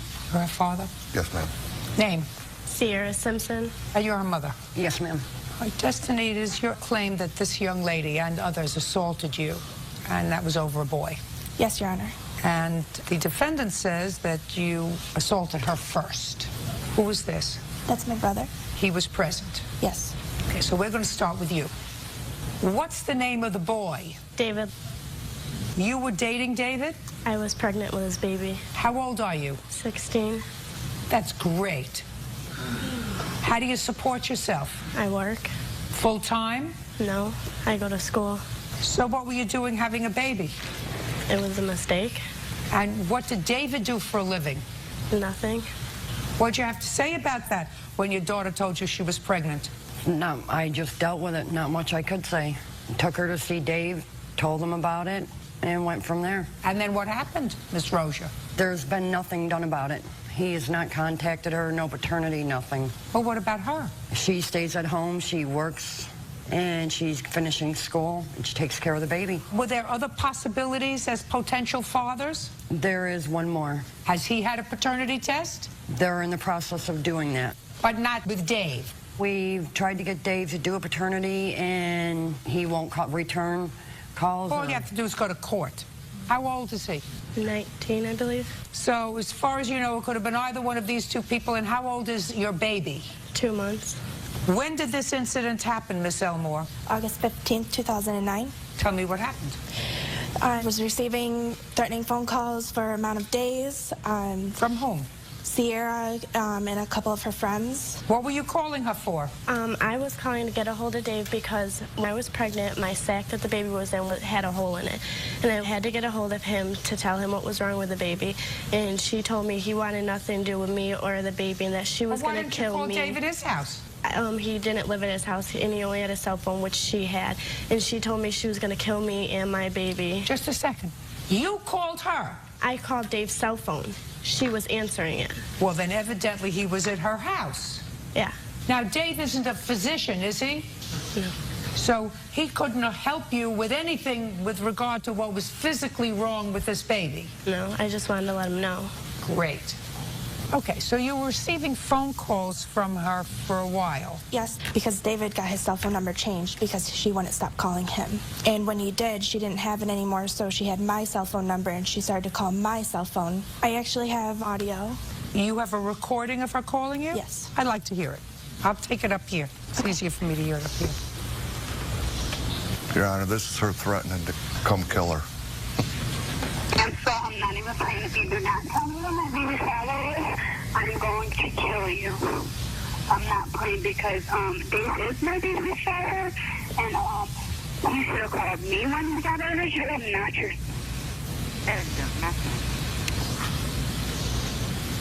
What did you go over there for? To find Dave to talk to him about my baby. Who did you go with? My sister and my friend. Why didn't you go with your mother?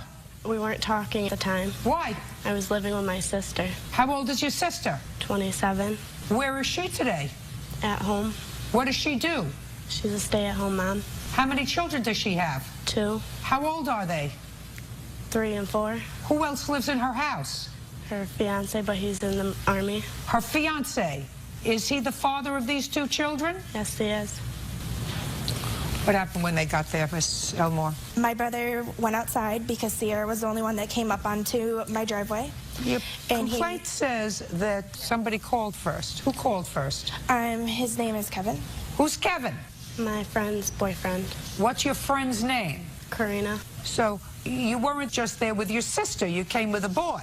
Couple boys, Your Honor. And what does this boy Kevin do? I walked up to the door. What does he do? I don't think he has a job. So he does nothing? No. How tall is he? I do not know. Well, is he as tall as this gentleman? Yes. So he's a big boy? Yes, ma'am. So you had Kevin call, and then you went over with a couple of your friends, including Kevin? I didn't know Kevin called. So you just went there? Yes. Go. I picked up Kevin and Karina and Junior. What'd you pick up Kevin for? Because they were coming back to my house to help me babysit, because I had 4 kids and I was pregnant. Well, if they were helping you babysit, that means you had something to do in the afternoon. What'd you go over to her house for? To find Dave before I went to babysit. Why? Because I wanted to get paternity. You hadn't had a baby yet? They can take a needle and stick it through your stomach and get it out that way. Why would you do that? So I could tell who was the father. So you went over to her house and what? I started walking up her driveway, and that is when her brother came out and he pushed me.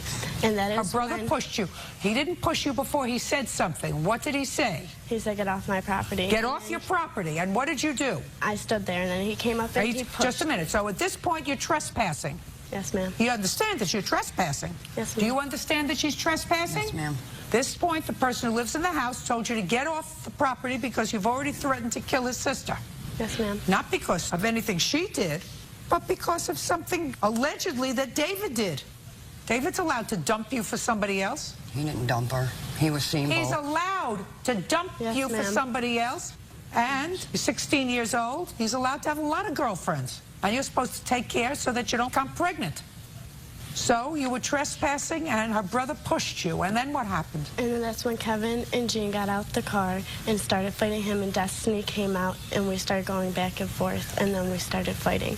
And then my sister and Karina got out the car, and then her other friend came out the house. And? And we all started fighting, and then we left, and then the cops pulled us over. And what happened when the cops pulled you over? They asked us all what happened and found out who hit her brother in the eye, and then they gave us all tickets to appear in court. And what happened to your ticket? I got harassment in the second. So you pled guilty? Yes, ma'am. Your Honor, we have a video of the fight. We taped it. Oh, I'd like to see it. Judge Judy continues in a moment. When the homeowner said to you, get off my property, you should have turned around and left. You have not. Elmore says 16-year-old Sierra Simpson came to her home and assaulted her. Okay. Yeah, they started videotaping it after her brother came out. I don't care whether her brother pushed you or not. You were trespassing, and you came there to hurt her. No question in my mind you came there to hurt her. For no reason. She went there to talk to Dave. Dave wasn't there. Yes, he was. Just a second. Hold on. If you look, she hit me first. In the left-hand corner. Play it back. That's where she hits her. Bam. Oh, there you go. No, you went out first. And you weren't there looking for Dave. Why are you arguing with her if you're there looking for Dave? Because I asked for Dave, and she kept telling me to get off of her property and yelling at me, telling me she was said going get off her property, and baby. that's where you should have gone. Off her property. And if you were legitimately concerned about your baby instead of the boyfriend, then you wouldn't have gone there in the first place with friends. That's why we shouldn't allow 16-year-olds to have babies. Because if you were legitimately concerned about the health and welfare of your baby, where there was a hole in the sac and you had to take a paternity test, if you were legitimately concerned, you would have stayed home in your sister's house and babysat for the 4 children and not put yourself in a position with your 2 friends to have a fight. And when the homeowner said to you, get off my property because you were looking for trouble, you should have turned around and left. It's just because you're not playing with a full deck. Who are you living with now? My mother and father. When did you go home to their house? When I was about 8 months pregnant. Why? Because I needed the help, and Right. I couldn't do it on my own. Correct. Have any medical records? Yes, ma'am. Outrageous. Would you also like the police report? I would. What do you want to show me? No, we've got the police report. In the police report, she started to write out, and she put Sierra came to my house to talk to me, scribbled it out, and put to fight me. You did come to the house to fight her. That's why you brought Kevin. And you weren't thinking about your child's welfare. You were annoyed that he wouldn't take your calls anymore.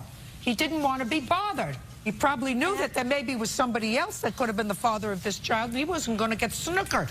Actually, he was talking to me at the same time because after he tried to get back with me. Great. Then what did you go to her house for? No, this was after the fact. I'm talking about then. What did you go to her house for? Because she had his phone and she was answering it, and I needed to talk to him. Did he change his number? No. Are you telling me that he never changed his phone number? Not when I was calling him, because I was still calling his phone. Did he change his phone number? Maybe after the fact. Do me a favor. You make sure she takes the pill in front of you every morning. They went to court on this already also, too. We have court papers. She was charged with harassment in the second, and the rest were dropped. I want to tell you something. That in and of itself is sufficient for me to find in plaintiff's favor that she pled guilty to being the aggressor. Do you understand that? That's a matter of law. Pay attention to me. As a matter of law, she pled guilty beyond a reasonable doubt to being the aggressor and the instigator on August 15th. Whether it was to assault or harassment or trespass, she pled guilty beyond a reasonable doubt. Do you get it? Yes, ma'am. That she went there for the purpose of harassing her. That's what she pled guilty to, beyond a reasonable doubt. So whatever baloney she gives me today, that she was going there to talk to Dave, is baloney, because that's not what she swore to the judge. She did. She swore to the judge that she went there for the purpose of harassing her. Do you understand that? Yes, ma'am, I do. I don't think your daughter understands that. I believe she understands it, but that's not how it was turning out at the beginning. Destiny called her, knew she was coming over there. There's something wrong with you, too. If you're making excuses for I'm not making excuses. then don't make excuses for her. I was on the phone with the officer. Don't make excuses for her. She went there looking for no good. This young lady didn't go to her house. She was the one who had been making all the telephone calls to somebody who clearly didn't want to speak to her. Your Honor, on my daughter's phone messages, she calls her right before she comes over to the house and tells her, if you don't come meet me at KFC. Listen to me. Do you have that message? Just listen to me. The answer is either yes or no. I don't have it. Does anyone have it? Yes, Your Honor. It's from somebody else, though. It's from... Well, then I can't take it from somebody else. Judge Judy continues in a moment. And later today... The apartment was a total mess. I just want you to take a look at how pigs live. Real cases, real people. Judge Judy. Destiny Elmore says 16-year-old Sierra Simpson came to her home and assaulted her. Do you have any outstanding medical bills? Just the one I gave you. I highlighted it. Okay, so the account balance was $225. I am, Miss Elmore, giving you 10 times what your actual damages were, because I believe you are entitled to that, for the pain and suffering as a result of this incident. You made a big mistake. Don't make a second one. Judgment for the plaintiff in the amount of $2,225. That's all. Step out. Parties are excused. You may step out.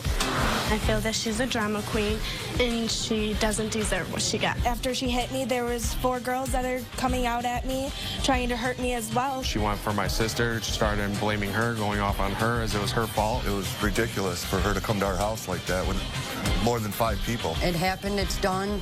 She's got to get on with her life now. And now the next case. All parties in the matter of Johns versus Carlock Fosdick.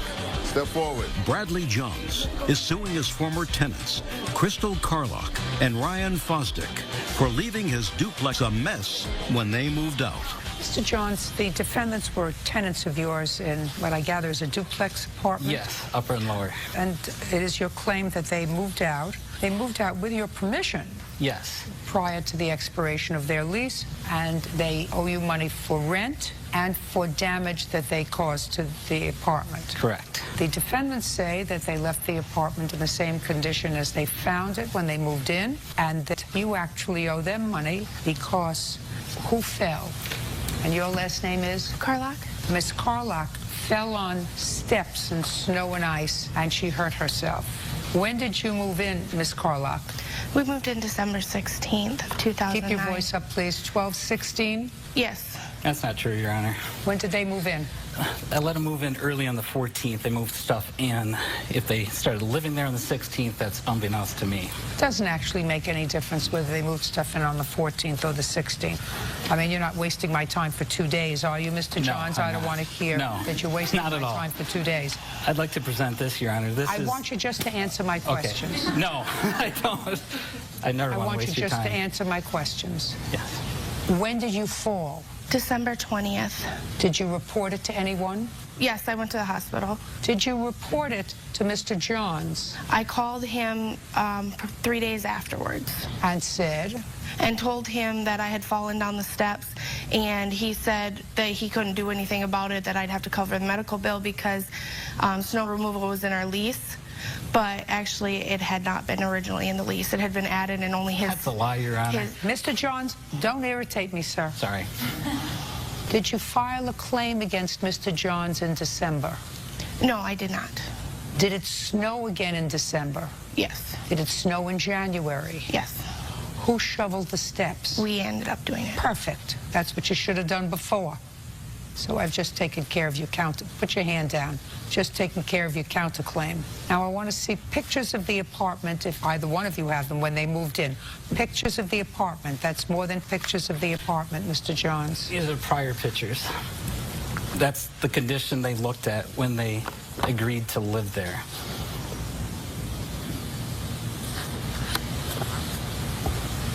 Okay. Now, what damage do you claim they did to the apartment? They trashed the place. Well, I'd like to see it, please.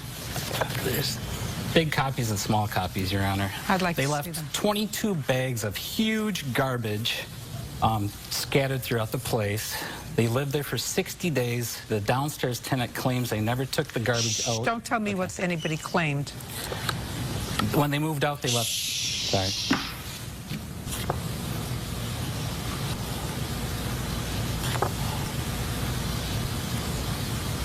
What is wrong with you people?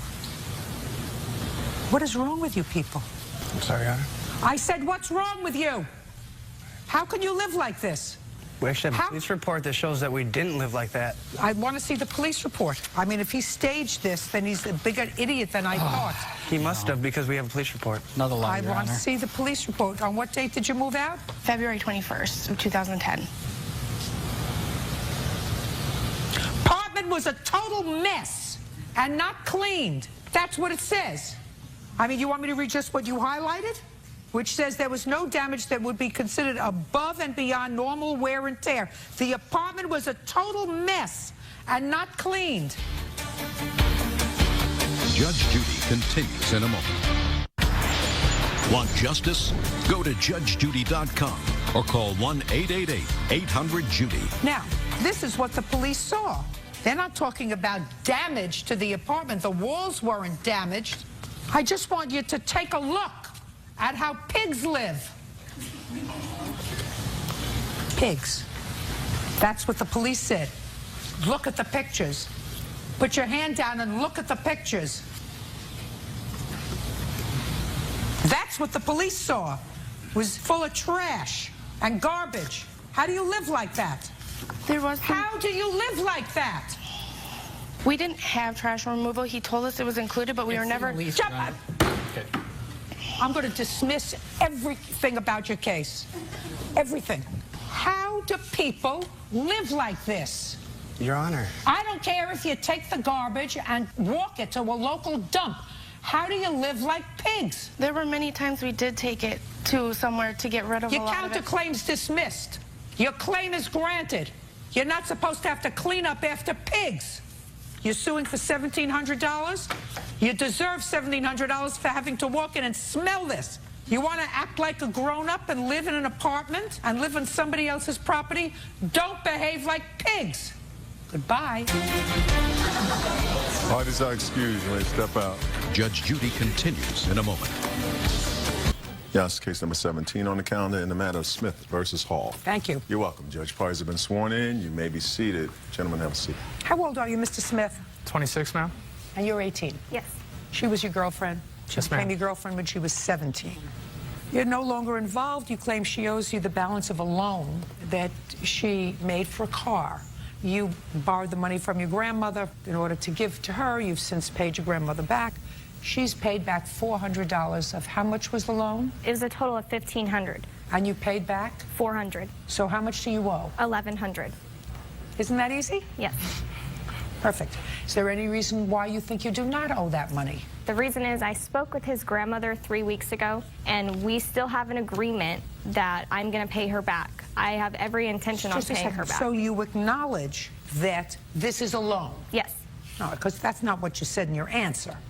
What else do you think she owes you for now that you're no longer a couple? Okay, good afternoon, Your Honor. Listen, we're way past hello. Okay, I understand. We moved in together. The relationship was really good. We moved in 4/10. We're past hello. Okay. What else do you think she owes you for? $1,000 in back rent, ma'am. Now I'll ask you questions. Okay. How much is the rent on the apartment where the two of you were living? It was a house. It was $1,100 a month. And how old was she when you moved in with her? She was 17. So she can't make a contract with you to pay rent. I have her on the lease as I don't an care extra whether you source have of her on income. the lease as your mother, your grandmother, your favorite aunt, or anybody else. She cannot make a contract when she's 17. Okay, I understood. I have her name written down on here when she was 17, saying she was an occupant in the house, that she was an occupant. Extra source of income to the house, the agreement. That's all wonderful. Okay. She can't make a contract when she's 17. She cannot enter into a binding contract when she's 17 years old. I have her signature on here and everything stating. As an occupant. As an occupant, yes. Got it? आ जाओ फिर से कि आया है AI का ज़माना। आ जाओ फिर से कि आया है AI का ज़माना। हर सू फक्त साए हैं, इंसान कहाँ है? टूटे हुए दिल हैं, मगर दर्द नहीं है। टूटे हुए दिल हैं, मगर दर्द नहीं है। ये दौरे जदीद है, एहसास कहाँ है?